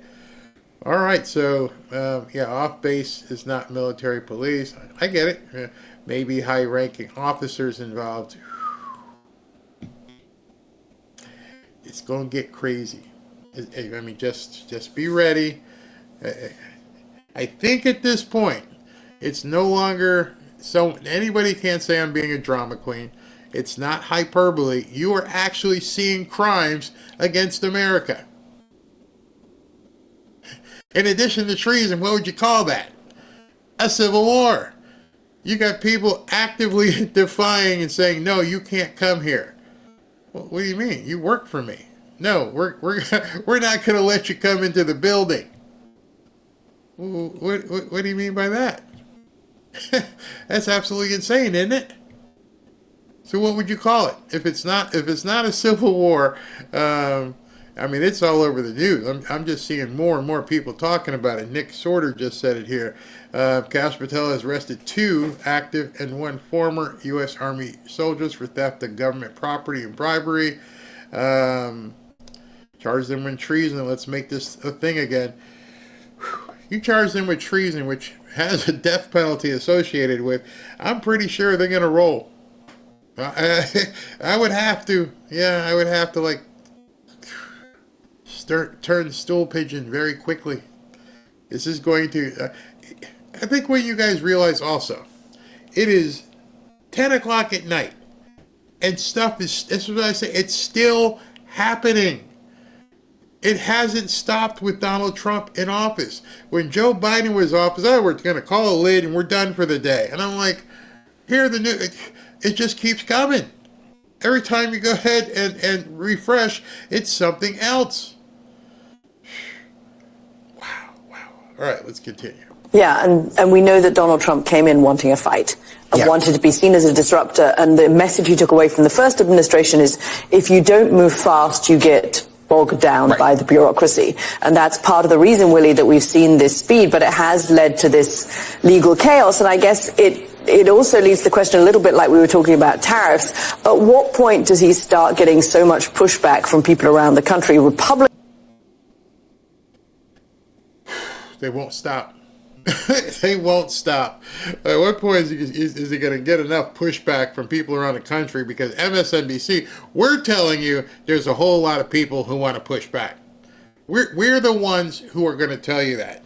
Not believe us. Around the country, elected members around the country, that this is disquieting. We've seen the thing about the town halls. Now, some of that may have been people from outside their own districts. That might not help Democrats very much if they're busing people into these town halls, as some Republicans have said. But it's certainly Republicans that I've spoken to have said, look, there are 2 areas where if you're cutting parks and if you're cutting anything to do with veterans, then there is real disquiet amongst their Republican constituents. I think Donald Trump's starting to realize that Elon Musk's popularity could be a problem for him going forward. Unpopularity could be a problem for him. Meanwhile, this to me was one of the more shocking figures that I saw. Made me go, wait a minute, hold on one second. Whoa! Americans on Trump and Joe's efforts. Musk and DOGE should influence government spending and operations. Look at this.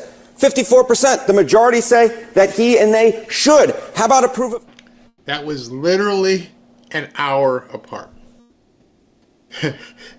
That's when you realize at this point we're watching some sort of movie where MSNBC just says whatever they want to say, however they want to say it, and try to paint you a picture that people don't like DOGE and they disrespect and they don't like what Elon Musk is doing.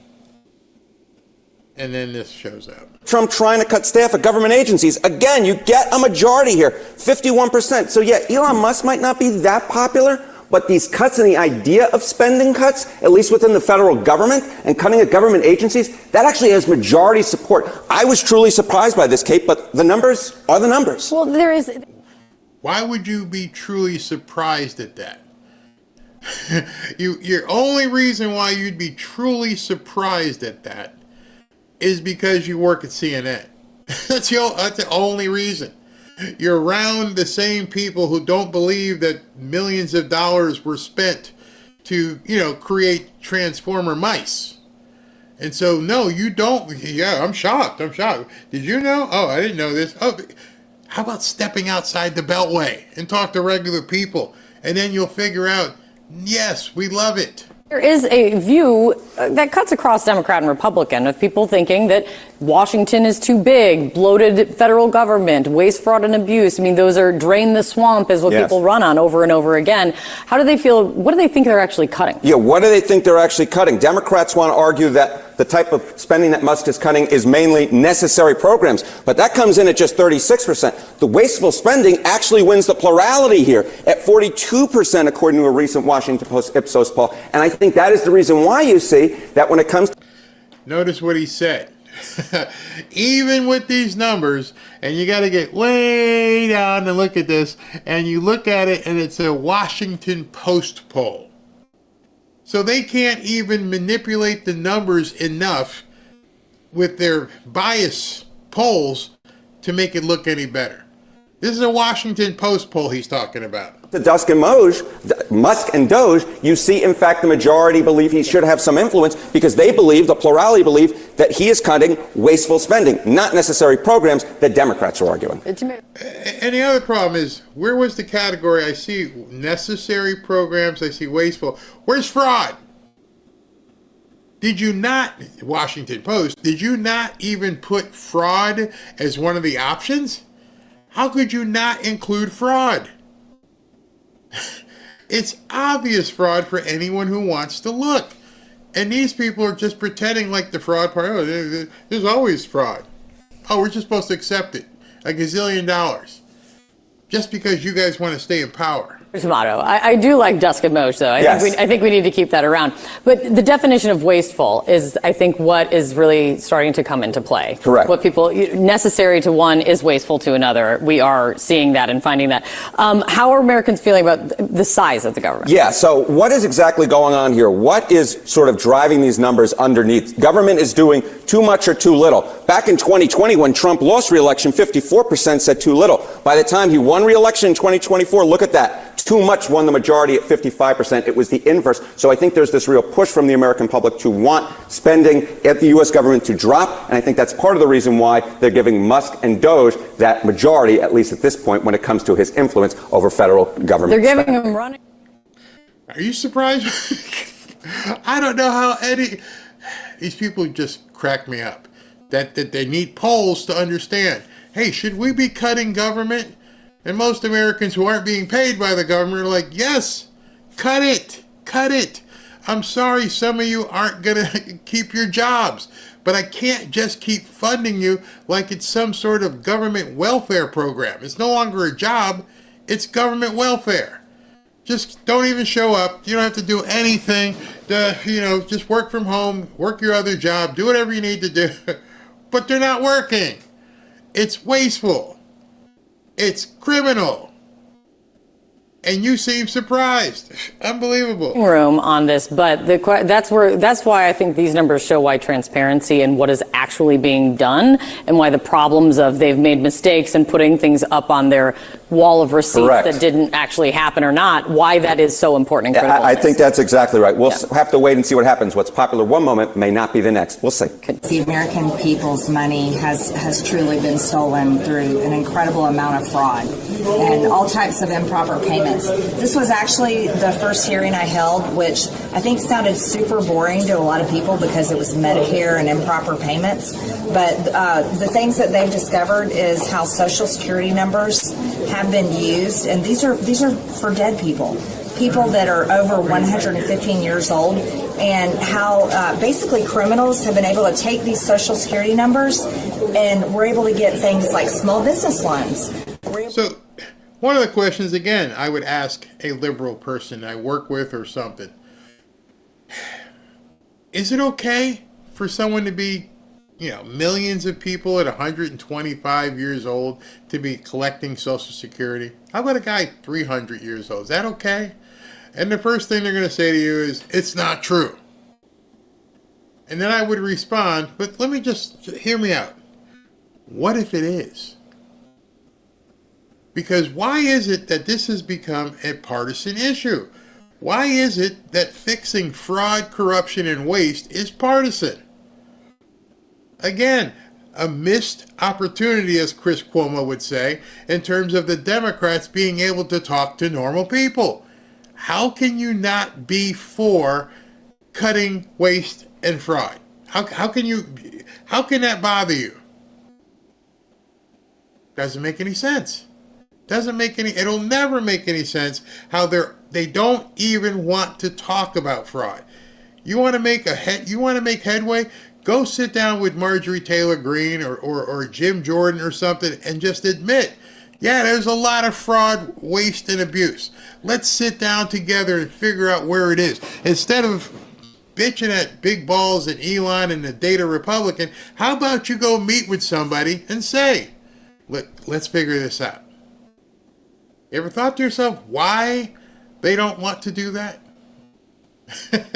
It becomes pretty clear that there's something bad going on, that an adult couldn't come and say, you know what, this sounds kind of weird.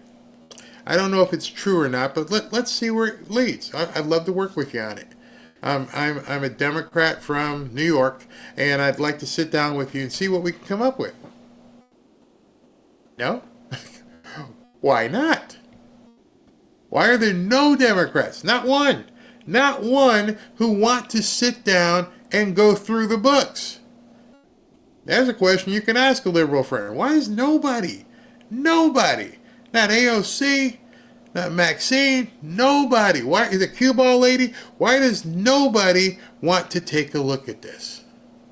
How do you tell the American people, la la la la la la, makes no sense. To get all types of money taken from federal government programs and basically stolen it all. It's an extremely important part of this is any type of DOGE cuts, we've got to work into our legislation, work into our budgets and appropriations, and that's a large amount of planning that's happening. I think what's exciting for the American people is this is very bipartisan, and this might be one of the first things that the American people could see coming from Washington, D.C., where we're literally talking about money that is being used in fraudulent ways and being stolen by criminals. And I think one of the problems is that some of these criminals are people she works with. I wouldn't pass it by any of them that some of this money that's been going to all these NGOs, when they start tracing it back, are going to land in the bank accounts of many Republicans as well. I think the quagmire that we're going to see with this money may involve quite a number of Republicans. Steel yourself for that. Really brace, because that could be seriously problematic. I think it's something the American people care about. It certainly has been like a number one issue. Basically, the American people have been robbed blind, and it's happening through, improper payments, fraud, and a lot of systems that are just so old and outdated, computer systems that can't even work together between departments.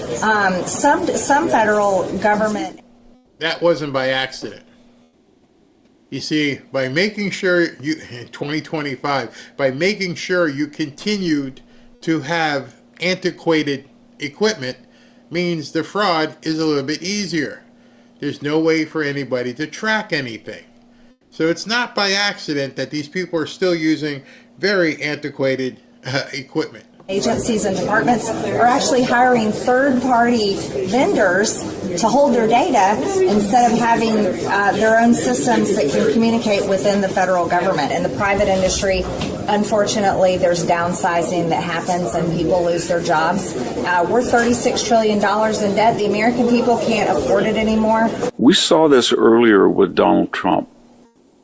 Just a few days before the first assassination attempt, Joe Biden told a group of people that it's time, quote, to put Donald Trump in the bullseye.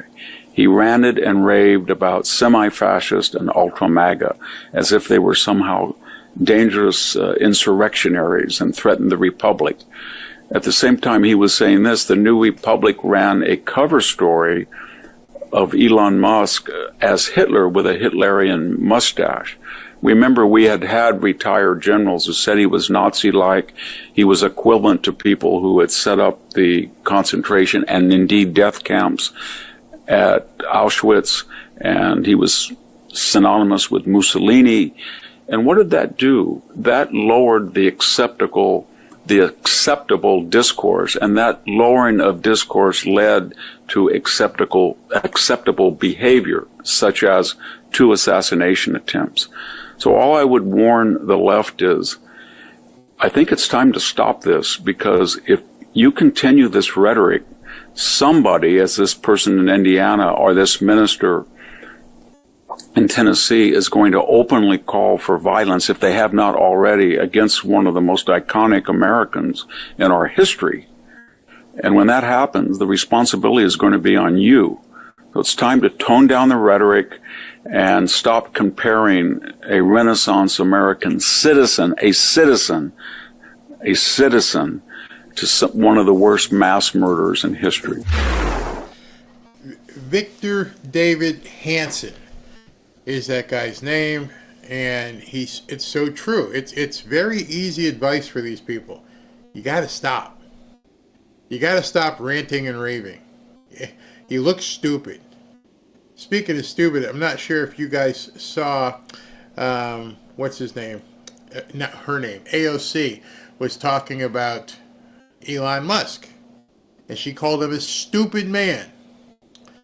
Well, this got posted at 7:19 p.m. today. I want you to see this. My wife wrote this. He stuck the landing again. And I'm just going to play this because this is a stupid man, huh? Him and his company. Here comes the rocket.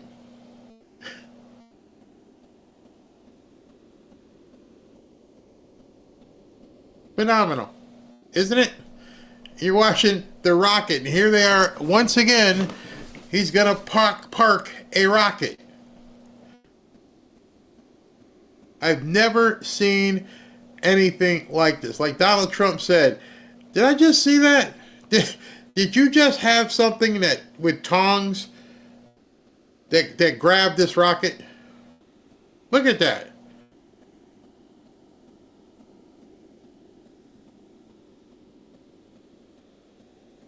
The guy on the video is like he stuck the landing, and I would urge you to go ahead and go to that page.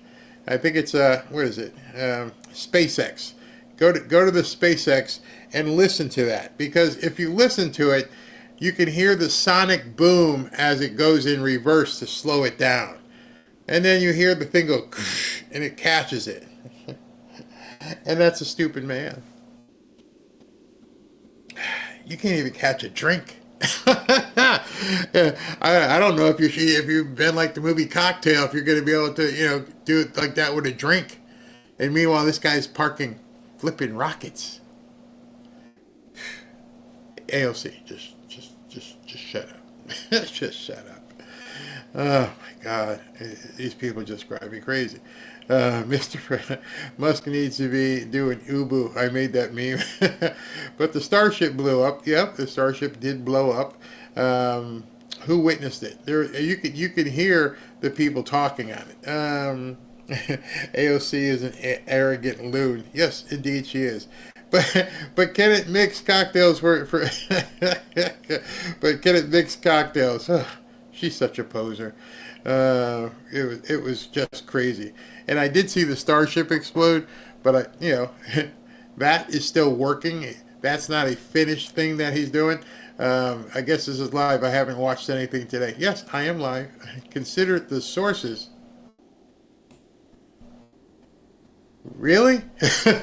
You think it was fake, huh? Whew. Ooh, wow.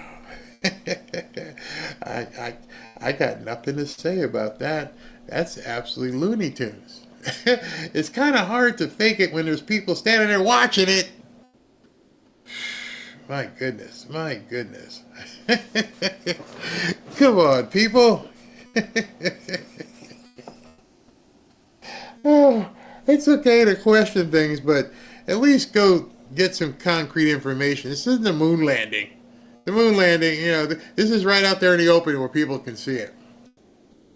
Let me see what I got here for you. What are they serving up? All right. Let's see here. All right, so what I have for you today is another thing from Patriot Addict. You guys love the Trump knife, and now Patriot Addict is back with something even more iconic. We call this the pen that signed history. Every executive order Trump put his name on to make America great again, from cutting taxes to securing our borders, started with a single stroke of a pen. To honor that legacy, Patriot Addict is giving away limited edition Trump executive pens, and all you have to do once again is cover shipping. Normally this pen sells for $30, but today you can claim yours completely free. Scan the QR code right here, right now, to secure this historic collectible pen before it's gone. Sounds like a good deal. I can't imagine that a pen would cost too much for shipping, so go ahead and check that out. Thank you guys again from Patriot Addict. Love it, love it, love it. All right, let's continue. I want to get you guys out of here before like midnight. House Resolution 189, resolution censuring Representative Al Green of Texas. The question is on the adoption of the resolution. Members will record their vote by electronic device. This is a 5-minute vote. On this vote, if anyone has any doubt about the Democrat Party being forever dead, or seemingly forever dead, this couple-minute piece here should show you everything you need to know. yeas are 224, the nays are 198, with 2 answering present. The resolution is adopted. Without objection, a motion to reconsider is laid on the table. The House will come to order. The House will come to order. Shh. Will Representative Green present himself to the well? Walking the mile, walking the mile.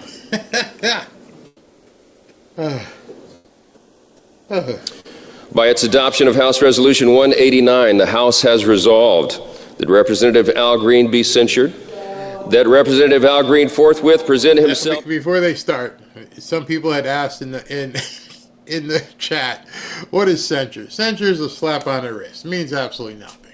Nothing.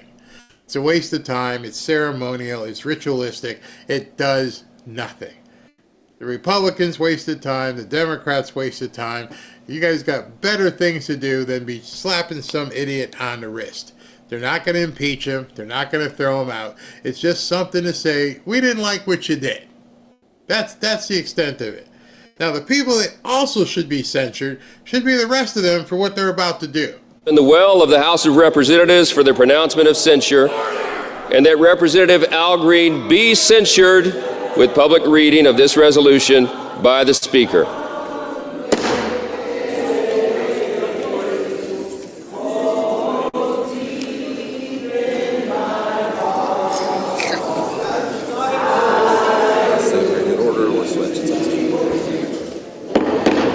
The House will come to order. The House will come to order.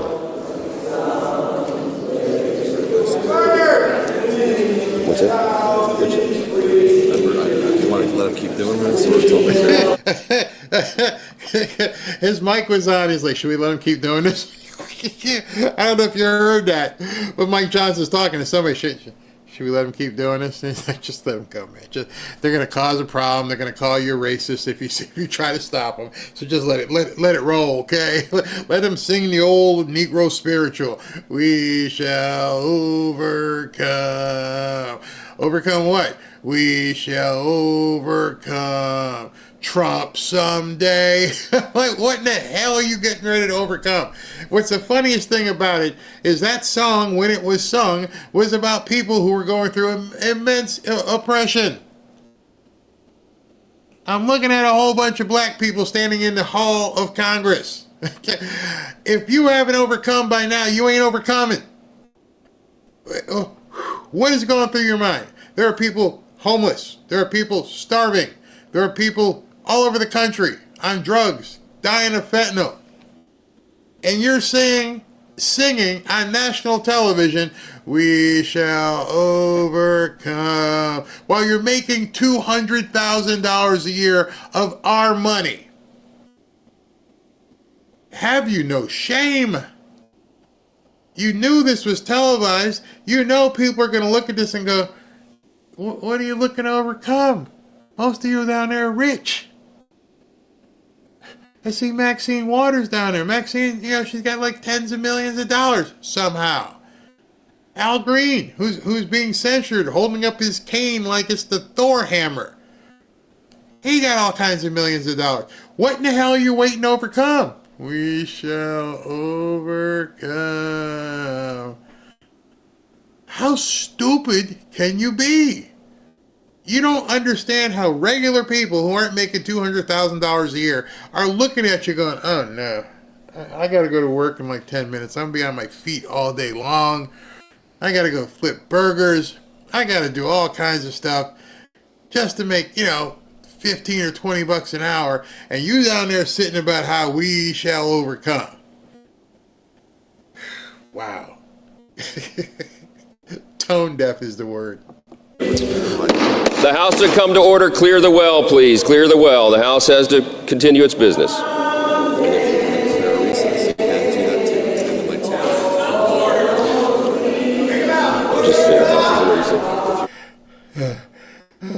That's not me. He cut the mic. Pursuant to Clause 12A of Rule 1, the House will stand in recess subject to the call of the chair.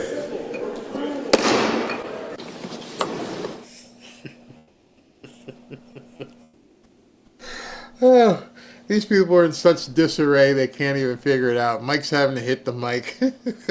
Should we stop him? No, let him go. Let him go. We don't want him to cause a riot up in here or something. You know what I mean? The television cameras are on. Let him go. Speaking of being an idiot in front of television cameras, you're not going to believe this one.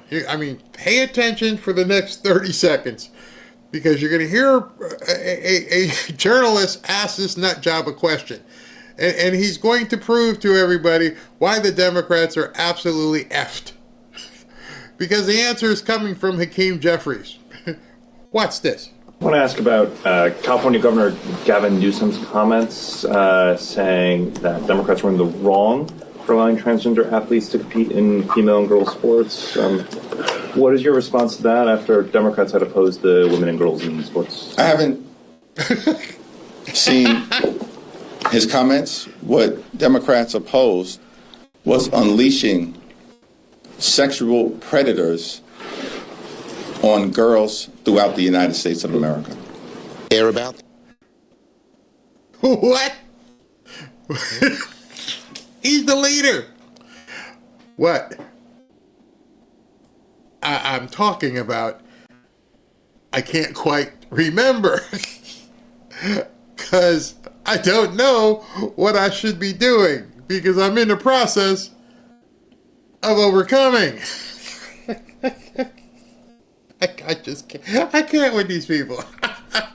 Sexual predators? He's talking about boys playing girls' sports. What in the hell are you talking about? Only thing they talked about on costs was tariffs, and tariffs are going to raise costs across the board. It's not just one little area or another little area. It'll raise the cost of food. It'll raise the cost of gas. It'll raise the cost of building a home. It'll raise the cost of cars. How you do these tariffs with Canada, Joe, when 40% of the parts in an American-made car come from Canada, it'll destroy that industry. Now, let's just compare that to Alyssa Slotkin. I was so proud I chose her because she is one of our rising stars. And in 5 minutes, there was much more truth and much more things directed at what Americans care about in 5 minutes of Alyssa Slotkin than in 100 minutes of that long, self-serving speech that Donald.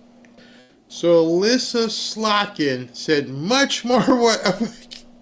Y'all dig it. Give him the jackhammer and a backhoe because the hole he's digging for his party is enormous. What she said in that little speech was much more relevant to the American people than what Donald Trump said.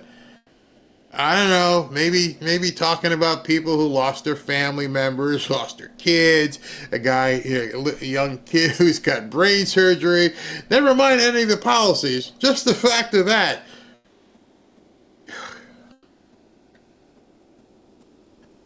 I just pray these people never get in office again. And, only other thing I would pray for in regards to Chuck Schumer is that none of you ever go to a barbecue at his house. that's the only other thing Trump gave. To say he's the greatest president since George Washington, give me a break with all the chaos and people hurt in 30 days. He's in his own bubble. I actually think, to correct you, Senator, he suggested he was better than George Washington, that George Washington was number 2, and he was number 1. Excuse me. Yeah, worse than... When Trump talks, he absolutely knows he's trolling these people. He knows they're going to take up national airtime to talk about... If you're going to focus on this, if you're going to focus on him making a joke about George Washington, then he knows you can't handle this. That's very simple. Y'all keep talking about this stuff here because the real adults are doing this stuff over here on the left hand. But he went after MSNBC and Joe Scarborough and the rest of them because they really suck. And then there's MSDNC, which is the worst. And the good news is very few people watch them anymore. They have lost such credibility. And frankly, what Nicole Wallace said, I've never been a fan of hers, and she's not very talented. But I'll tell you, what she said the other day about that young man is disgraceful. She should be forced to resign. And Rachel Maddow should be forced to resign. Nobody watches her anyway. I don't know if it's not possible they pay her as much money as I hear. But certainly she's lost all credibility, both of them. But what they said the other day, they should be forced to resign about that young person who was suffering greatly. I was wrong to ever trust these people. It's like, and many Democrats are opening up to this acceptance that they were wrong, they were misguided, they were lied to, and it's all this bait and switch, and that's what the party's been, and that's what, and nobody in their right mind can continue to support that. These people are about 10 exits past normal. Look, you just got to try harder not to suck. Oh gosh, I love him. Oh my goodness, I love him. Yes, Nicole Shanahan was the woman at the end of that clip, and she's repeating what a lot of people are now understanding to be the truth. That people are trying to say that people had buyer's remorse about Trump. What they're realizing, this Democrat Party is no more. We can't even consider them a viable party at this point. So Kash Patel also just posted something else. I won't read it all because it's quite lengthy. Let me get this ready so you guys can see it. Here's what he just posted in regards to his previous tweet. Active duty and former U.S. Army soldiers arrested for theft of government property and bribery scheme. And this goes through the entire litany of charges. You can view the indictment of Zhan Zhao. Zhan Zhao and Li Tian are active duty U.S. Army soldiers stationed at Joint Base Lewis McChord, along with Raoul Duan, a former U.S. soldier, were arrested today following indictments by federal grand juries in the District of Oregon and Western District of Washington. Tian and Duan were charged in the District of Oregon for conspiring to commit bribery and theft of government property. Zhao was charged within the Western District for conspiring to obtain and transmit national defense information to an individual not authorized to receive it, and also for bribery and theft of government property. The defendants were arrested today and are accused, and I gotta believe this is treason. There it is right there. The defendants arrested today are, quote, accused of betraying our country and actively working to weaken America's defense capabilities and empowering adversaries in China. And you guys can read the entire thing. It's long, like I said. It's very long. I'm scanning to see if I see the word treason, but that's pretty much treason, isn't it? I mean, wow. And this goes back. It looks like I'm looking at dates here. Look at the indictment alleges that beginning on November 8th, 2021 and continuing until December 19th, 2024. Huh. Interesting. Very interesting. It started in late 2021 and continued to late 2024. Wonder what happened in late 2024 that made them all of a sudden stop doing it.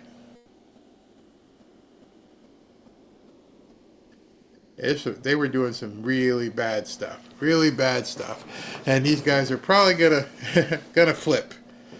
Probably gonna flip. You guys can go ahead and read that. SV, if you want to post a link to it and so everybody can see it, or you can just go to Kash Patel's X page, and here's Kash Patel, and you can just go right here and just click on it and read it. It's quite lengthy. He just posted it about 15 minutes ago. So we got treason going on, people. Treason. We have treason happening in America, and it had been going on for a couple of years prior to President Trump getting in office. December 19th, they decided they were just going to stop. All of a sudden.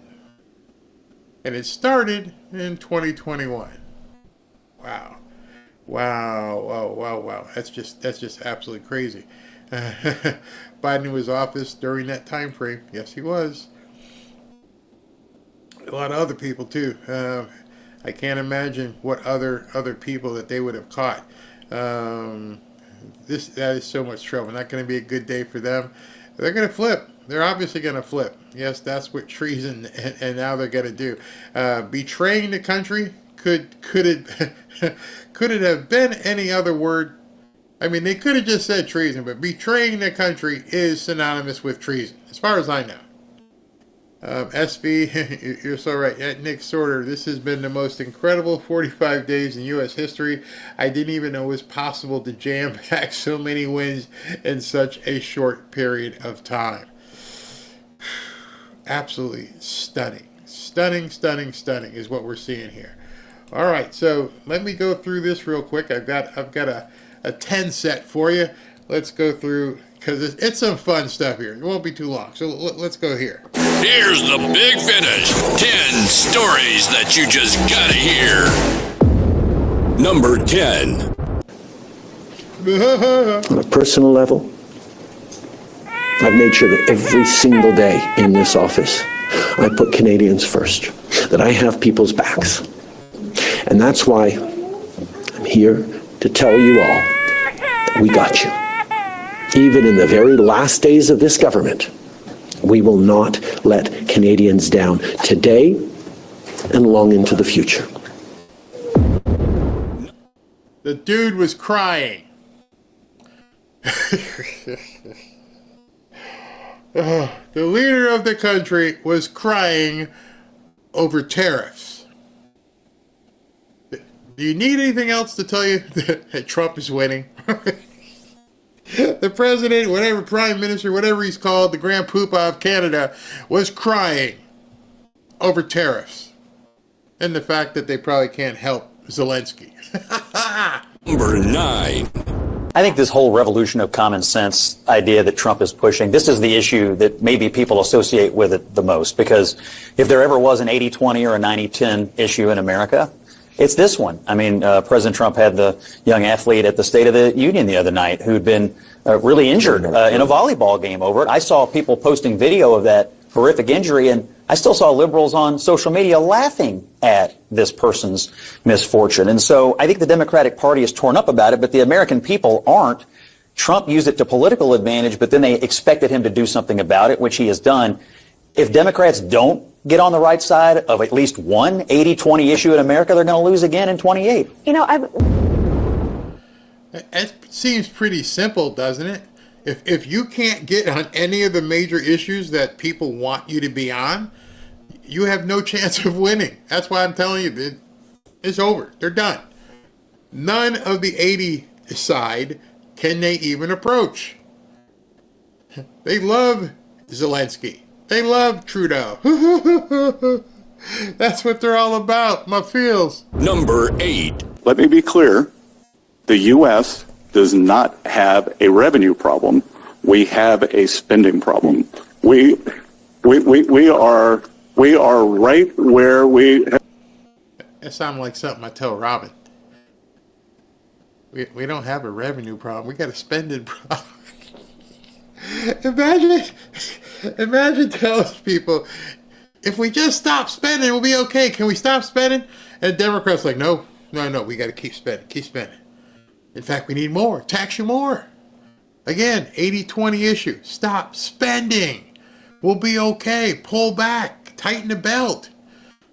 No, never. Been in the long-term averages, 17.5%, 18.5% of revenues. That hasn't changed. What has changed is this blowout spending. Over the past 40 years, the deficit has averaged about 3.5%. So we were at 21, 22% of GDP spending. Previous administration blew it out to 25. Some of the things they put in place, if we hadn't grabbed them by the horns, this thing was going to blow out even more.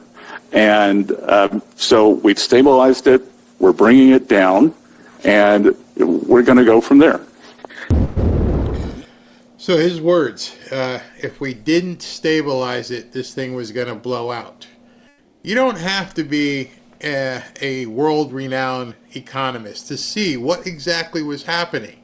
They were driving this truck into the ditch intentionally. They didn't care if the wheels fell off. Now we know why. They had pocketed money all over the world by using USAID so that if America collapsed, their bunkers were going to be full. Meanwhile, you and I would be stuck. Absolutely stuck. Number 7. Small business is big business, and 99% of our companies across America are small businesses. And so we're going to make sure that this agency delivers the resources that they need to law-abiding Americans. And that's why today we're announcing that the SBA is moving out of sanctuary cities. We are making sure that none of our services go to illegal aliens, and we're cracking down on Biden-era fraud that really that administration facilitated. They lowered the guardrails. They let people into the programs that shouldn't have been there, and we're going to hold those criminals accountable. That's racist. We're moving out of the hood. Okay, let me just go ahead and put the subtitle. We're moving our offices out of the hood. Because that's where like the fraud stuff happened. Okay, just to let you know. And they're all going to get pissed off because, what do you mean you're moving it out of the sanctuary cities? Why in the hell is the SBA in a sanctuary city? Why would you hold the Small Business Administration in a city where there was really no advocacy for a small business? It's like, again, things that make you go, huh? How about we move it to where there's like technology and stuff happening and you want to see people expand? Not in the hood. What are you looking to do in the hood? It doesn't make any sense. Democrats, make it make sense. Number 6. The Democratic Party itself is frankly an irrelevant political party. They don't have a message. Their policy positions have left cities across this country in shambles. I mean, even last night, let's just think about this for a minute. The president highlighted DJ, the young kid who's dealing with cancer survivor. They didn't even have enough decency to stand and applaud. He highlighted the mother whose daughter was killed by an illegal immigrant. They didn't stand and applaud. He talked about law enforcement, not the bad guys, but the ones who are doing good work every day across this country, keeping our cities safe. They didn't stand and applaud. It appears to me that the Democratic Party, in my personal opinion, is a party that is in chaos right now. You think they have no idea which direction Michael, to go. So, excuse me so I can interrupt you so I can spew some crazy stuff. As I've told you, in terms of being able to talk to liberals, all you have to do is make sense. They will unfold and unwind and explode right in front of you. And right after that, they will say some crazy stuff and make you go, huh? What? Respect. You think Democrats are going to... absolutely. Wait, let me say this. You think Democrats should applaud Donald Trump when he talks about law enforcement? No, but a kid with cancer. Stop. Let me just... No, excuse me. In that very chamber where Donald Trump's goons try to harm the people that were sitting there and applauding Donald Trump, you want Democrats to take advice? They can't let it go. The word has gone out, die on this hill. of January 6th. Just keep the lie going. It'll work, maybe. It'll work. Let's see if it'll work in 2026. Okay? Let's keep talking about it. January 6th, January 6th, January 6th, January 6th. What is wrong with these people? If the batter I'm pitching to keeps hitting my curveball, maybe I wouldn't throw the curveball anymore. We're getting spanked out here. And all you guys got is January 6th? Good luck with that. From Donald Trump about law enforcement? It's not about taking advice, Julie. Some things should just simply be above politics. Right. And those are three instances where Democrats could have simply applauded. I'm sorry. You don't have to like the president to say these are good things. This president is cutting funding for childhood cancer. You want to know what he's cutting funding for? The NIH, the CDC. He's got a wacko as the head of HHS. Talking about RFK Jr., she just called him a wacko. You think that's working? I mean, does anybody think that what these people are doing is working? The insults, the denigration, the offhand comments because you can't discuss things like an adult. You're on television saying this. The black guy here was trying to make some sense. Hey, can't you even applaud this? And no, it happened where the January 6th stuff happened. So if you drive by a corner where a car accident has happened in the past, do you avoid that in the street completely? You're like, oh, no, I can't drive down this street. Why? There was an accident here last week. But they cleaned it up. I drive down the street all the time. Oh, no. There was an accident here. We can never go there again. But don't ask me hard questions.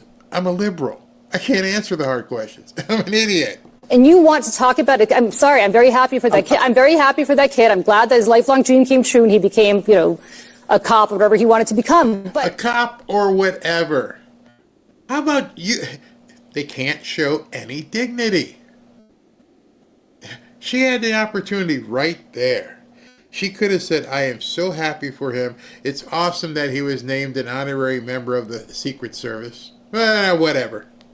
You just completely did it again. You just went on CNN and once again did the exact same thing that the people at the speech did.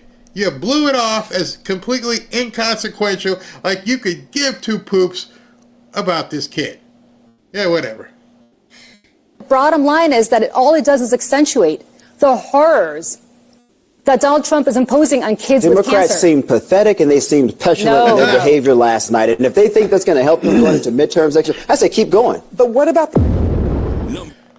That's what I've been telling you. At this point, and I'm just showing you because now people are starting to realize, stop. Just, if you think that's going to work, have at it. Keep talking about January 6th.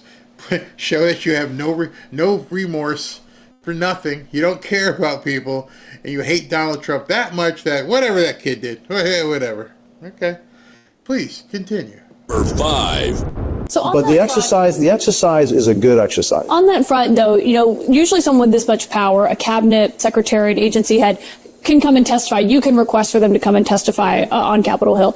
Do you think Elon Musk should do that? He answered your questions behind closed doors, but should that happen in a public setting? He's not an employee, right? And so he's a special government, right? And so, but it's a different category. So he's got some folks that are actually heading, DOGE, and so those folks, can come in front of us and say exactly what it is that you're doing. How did you find these cuts? And are they valid or not? What we need to do is validate the cuts, validate the savings, so that we can then, utilize that as we're doing the reconciliation package. And you See, the Democrats really want the theatrics of putting Elon Musk in one of those seats. Yes or no? Did you get access to my Social Security number? Yes or no? Did you have a hot dog for lunch? Yes or no? Because it's all about gotcha. And if I were them, I'd call him on it. I would say, well, Elon is going to come in for a hearing on one condition. He can make a condition because he's not an employee. He's coming on his own. He's coming on a condition that you only discuss the cuts. He'll tell you anything you want to know about anything he's found. That's what we're going to keep the conversation to. they'll run. Run. There's no way they would do that. 4. Our next question is from Aaron Gregg with The Washington Post. All right, none of you, don't laugh at her hair. I don't know. Maybe they don't have bangles in outer space. Maybe they don't have rubber bands in outer space. Obviously, I wouldn't have that problem. But don't laugh at her hair. Because I was thinking all this. Did they not have ribbons? Did they not have anything? Like, give her dreadlocks? Even although her dreadlocks would probably be like, Pippi Longstocking or something, just sticking out. Like, oh. But at least they could do something about that. Look at the other guy. The guy in the middle's got a headband on. She couldn't put a headband on? She got to look like something out of, a Bushman? But I guess we got to let her go because she's a rocket scientist, right? Okay. Hi, everyone. Thanks for doing this. So my question relates to Elon Musk has said that he made the offer to bring you guys back earlier and that it was denied. My first question is that true? And if so, what would that have looked like? Was he offering to make another flight, push seats on another flight? Could you give us some background there?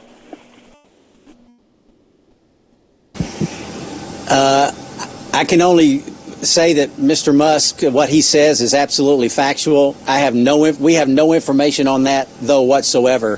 What was offered, what was not offered, who it was offered to, how that process went. That's information that we simply don't have. So I believe him. I don't know all those details, and I don't think any of us really can give you the answer that you would be hoping for.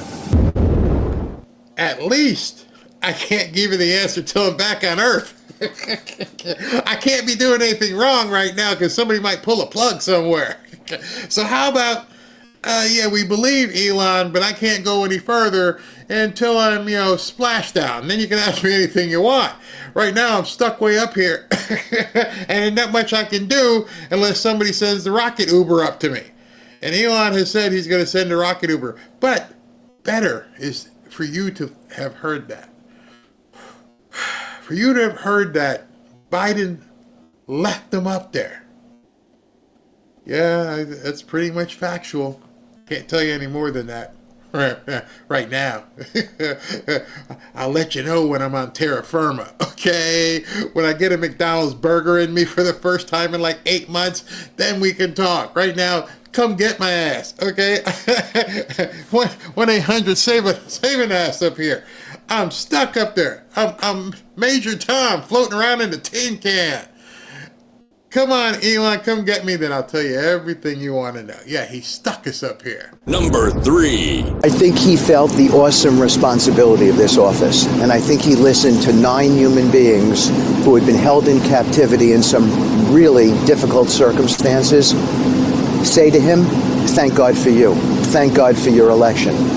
Thank God, because each and every one of them, to a person, not scripted, said, but for him, they would not be there today. And they were grateful for their families. And in the Jewish religion, save a life, you save 1,000 lives. The president was there listening to 9 people say that each of them view their lives as being saved by him. They talked about how they heard about his election, and they were uplifted. They were in these dark, dank caverns, 200 feet below the surface of the earth, never having any hope. And when they heard he was elected, they were ebullient. They had never felt like they were elated, waiting for him, because they knew he was going to help them get rescued. So it was a really emotional experience for him and for me and everybody who was in that Oval Office yesterday. I want you to imagine what we saw in the speech with little DJ having, survived 13 surgeries on his brain. And the compassion you felt and the emotion you felt seeing that. And I love that President Trump brought these people in, no fanfare, and just talk to them. We don't need to see these people. They've been through hell and back. And especially the women, because God knows what happened to these women for a year. The horrors that go through my mind just tell me you just want to just kill somebody. But you just imagine what they went through over and over and over again. And they come back and they get back into the Oval Office. As a Democrat politician, would you not have ran to that office? There are a number of Jewish senators and House congressmen. Debbie Wasserman Schultz comes to mind. Would you not have just said, I need to be there? Thank you, President Trump, for bringing these people home. But they didn't even go to that. That didn't even get covered by most of the people in the mainstream news. And no Democrats went there and met these people when they came. Shame on them. Absolutely shame on them. 2. You're running for prime minister, as I mentioned. You are proposing uninviting Trump, so uninviting America from the G7 summit hosted by Canada this summer. I've heard your reason for why you personally find him to be a detestable individual, but why do you think that this is a strategically sound idea when it comes to geopolitics? What I've learned from seeing Donald Trump and the way that he comports himself, the way he acts, is that he is acting much like a bully. And bullies only... What are you, 12? I mean, seriously. You got the whole thing going on, and you're afraid of a bully. You want to be a governmental leader in a country, and you're telling everyone in your country, he might be a bully. Oh, my pee-pees and my nipples are hurt because Donald Trump, he's mean. How did you get elected? How did you get elected? How will you ever get elected again in Canada? I would love to run against you. Dude, you're worried about a bully? Oh, that's right. Trudeau was crying. So at least... understands strength. It doesn't make sense. The premise of G7 is to have a summit with 7 nations. The premise of that is, the starting point is that we all believe that we're all nations that are working towards some common goals. Well, as a starting point, we are the host of this, and we have Donald Trump, who does not believe that we should be a country. That is a prerequisite to having meetings where we talk about what we want to do together. I think we have to send a strong message. That is something that we reject. And instead, we use this summit as an opportunity for the other nations to talk about how we resist some of the very dangerous things that Donald Trump is proposing. The fact that in his topsy-turvy world, someone who is an actual dictator, who is threatening the lives of people, who is an aggressor, Vladimir Putin, is Donald Trump's friend. And the resistor, the hero of the story, President Zelensky, is being painted as a villain by Donald Trump. That is completely the opposite of the truth and the opposite of reality. Given all of that context, I think more than ever, the G7 summit should be about how we resist the dangerous things that Donald Trump's proposing. So many of these people, as I've said, are never coming back to normalcy. Can't do it. They can never come back. Unless you replace the people in your government, you're stuck. He's worried about the bully, and the rest of us should get together and figure out how we're going to deal with him. Well, maybe you didn't get the memo, but the rest of those people that you're invited over just told Zelensky, we got no money and we got no weapons. And y'all right here, you want to cozy up to them? You already see they couldn't fulfill anything. What are you hoping they're going to do? Buy you more horses for the Mounties? oh, these people just crack me up. My feels. For 1. Tariffs are going to drive America better.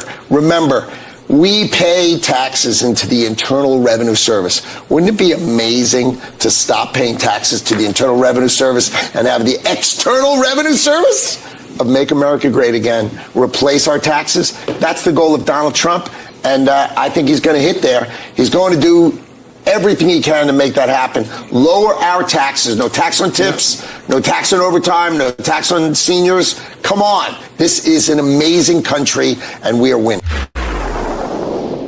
Could do you even think about that? Do you even think to yourself what it would be like to have the IRS abolished and not have to pay any income tax? Does it cross your mind go, man, this would be phenomenal? See, Democrats can't even have that discussion. Again, Just one more thing that you can't even discuss with them. Hey, how you doing? Yeah. So what do you think about abolishing the IRS and doing away with taxes? They would short circuit. They can't even imagine you not paying more taxes. Never mind, no taxes. They can't imagine you not paying more taxes. Remember, Kamala, we got to make it. We all start at different places on the race, and we got to make sure that it's equitable. So we need to take your money. Man, oh man, oh man. As I put these things together, it just makes me laugh. Yeah, Al, yeah, please abolish income tax. Democrats see taxes as their money. Yep, absolutely they do. Somebody goes, yeah, they keep hinting it. They keep hinting it. Yes, this weekend I'm going to put together a hoodie slide of all the people wearing their slides. Of their hoodies. I promise I will do that. Who wants to continue paying taxes? That would be an easier question. Walk into a room, people, hey, if you could pay no taxes, would you have a problem with that? That'd be an empty room. What? No pay no taxes? No, you have to pay. Really? No, you won't have to pay any taxes. Wow. I promise I'll get the hoodie pictures done. I'm so glad that Trump is president. Yes, indeed. It's crazy. And yeah, Howard Lutnick's exuberance is infectious. Infectious because he wants it. He really wants it. He may want it more than Trump. He may be saying, I got to have some of this. You guys got to give it to me. Man. All right, so let's give away a couple hoodies before we get going. Check this out. Hey, if you'd like to join 15,000 plus fellow patriots on X in our private X/Twitter group, go to fanfareshop.org/group. Just put in that URL in your browser. It'll take you right to our private group on X. Love to see you there. Let's share some content. And if you'd like to win a hoodie, or rather if you'd like to enter to win a hoodie, go to fanfareshop.org, fanfareshop.org, and register to win a Trump hoodie. Welcome back to Fanfare with Barry Cunningham. I do want to say something. I've gotten some comments from people, and they're like, I can't afford it. That group is free. I mean, absolutely free. So it doesn't cost you anything to go to our group. If you just use that right URL, it would be no problem, and you can get there. All right, let's go with the first one. Oh, wait a minute. It'd be nice if I put it on the screen. Yeah, here we go.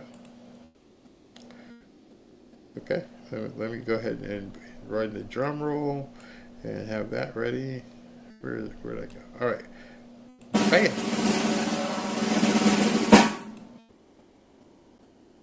Wendy Turner, you have won a free hoodie. Let's go to the next one. Patrick Saldano has won a free hoodie. And one more. Roxana Edith Baez. You have won a free hoodie. Congratulations to all three of you. Hope you guys enjoy them immensely. They're very warm. Like I said, eventually we're probably, let's say, beginning of, April. We're going to switch to the t-shirts because it's going to get warm wherever you live. I think it's going to get warm in April. It should get warm, shouldn't it? Yeah, well, hopefully it does. All right, so let me go ahead and recognize the super chats before we go. What did I just do there? I just completely messed up the formatting. And here we go again. Okay. And I gotta move this up. And now we can go. Let's good. Now we got the right window. Brian Newland, may I have your email address? If you're still around, Brian, I don't know how long it's been, but it's showmail@fanfareshop.org. Barry Ben Shapiro suggested DJT pardon Derek Chauvin. Derek Chauvin was the guy who was arrested for, obviously, and put in jail for George Floyd. I don't know. I haven't followed it enough to give a good opinion. But I'm sure Ben has, and if Ben has, it's probably a good idea. Make sure you don't live in a hood when it happens. Don, just a thank you very much from a Canadian fan. Hey, good luck up there, Don. Michael Sales, $15 billion in a rescissions package is a simple majority. Heck yeah, let's get that baby passed. Right. Just another knucklehead. Tip jar bringing the good news. Thank you, Barry team. Thank you, just another knucklehead. Brian, I need to talk to you about a question for General Mike Flynn. It all stems from July 13th, 1988. Wow, you're going way back. Again, that'd be showmail@fanfareshop.org. Beverly Litton, check out Lee Zeldin's interview on Waters World tonight. Yep, I will do that. I gave you the beginning of it, but I couldn't download it while we were doing this tonight, so I may include that tomorrow as well. Michael Sales, 80% are hard-working patriots, 20% are whacked out nuts. That's all he got. V. Shoe, choose a fighter. I choose MTG, white trash, not a fist fight. I'd pay to watch that. She also probably knows how to use a, pew-pew. Lisa Lindberg, thank you. Kent Fish, the purpose of an opposition is to keep the ones in power accountable. While the Trump admin is full of energy, a good opposition is needed in time. Yeah, but they're not it. Michael Sales again. We got oil and gas, we got cars, we got lumber, we got power. Who needs Canada? Nah, we don't. Nothing. I do like the French onion soup I had in Montreal, though. BLS Doom Crew, Barry, did you see the meme of little Zelensky getting tossed over the couch behind Vice President Trump? Oh, it was hilarious. Despina, Andrelis, Democrats have massive election fraud on their side. Must always be too big to rig or we're screwed. I would love to see Pam Bondi, if that's one of the priorities that they can move to. Nathan Hardcastle, when you start your network, can you add a person who can do ASL? Oh, sign language. Oh, wow. I have to look at that. Fume Drummer, got my Trump knife today, only 3 days after my card was charged. It's no gimmick. Highly recommend. Thank you.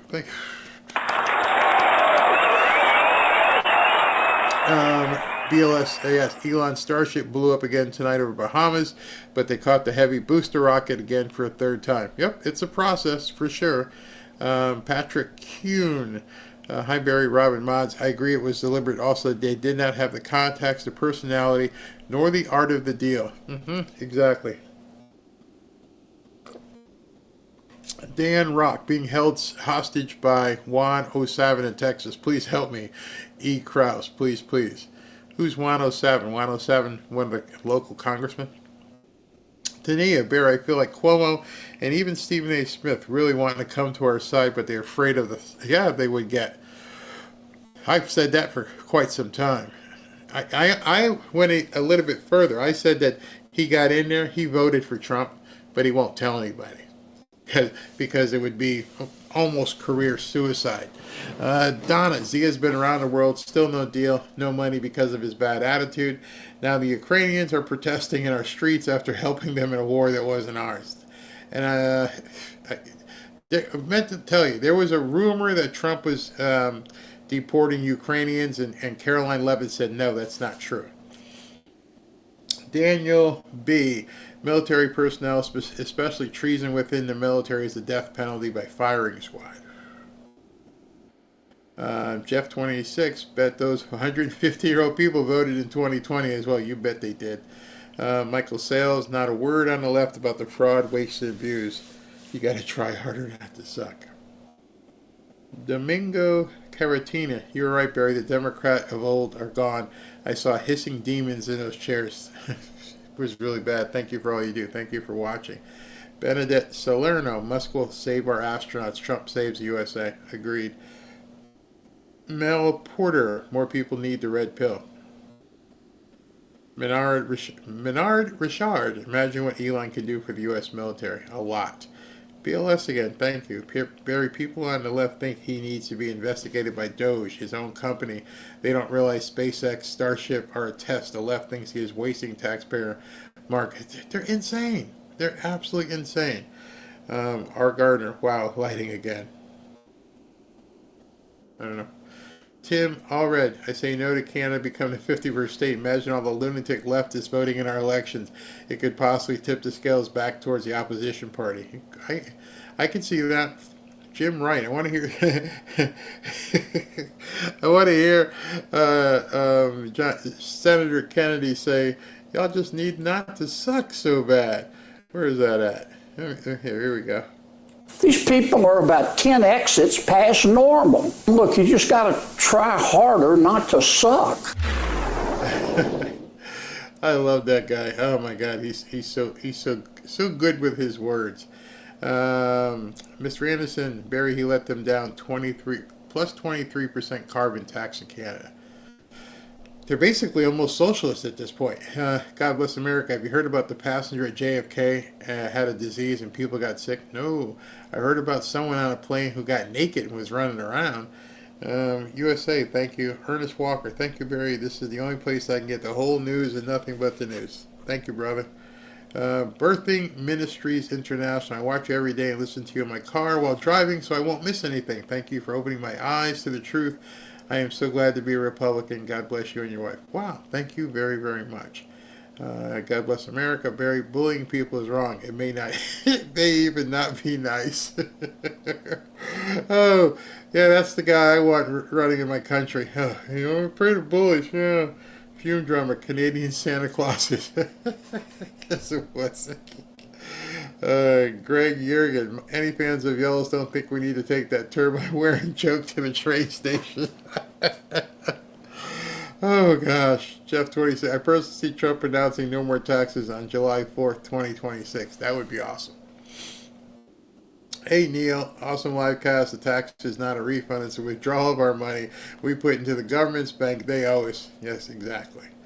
Donna, Ephesians 4:19, the Dems have given themselves over to base thinking, wickedness with evil in hearts, and no desire to change the way they should go.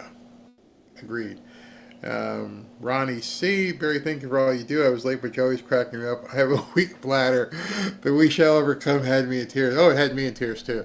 And as a black man, let me just tell you, as a black man watching that, I just feel like, what are you people doing? What are you doing? We shall overcome. We make $200,000 a year. A bunch of us are millionaires, but we haven't overcome yet. Yeah, that's right. William Santos, Barry, thank you for another amazing show. Keep up the outstanding job. Thank you. Beaten cheeks. Trump wants Canada, Greenland for hemispherical defense. Yes, that's what we've heard. All right, everybody. Thank you for tuning in tonight. I'm going to run the after party. It's late, but if you guys want to hang out, that's fine with me. And I'll talk to you guys sometime tomorrow. Friday. One show on Friday. And then it's the weekend. Have a good one.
Bye.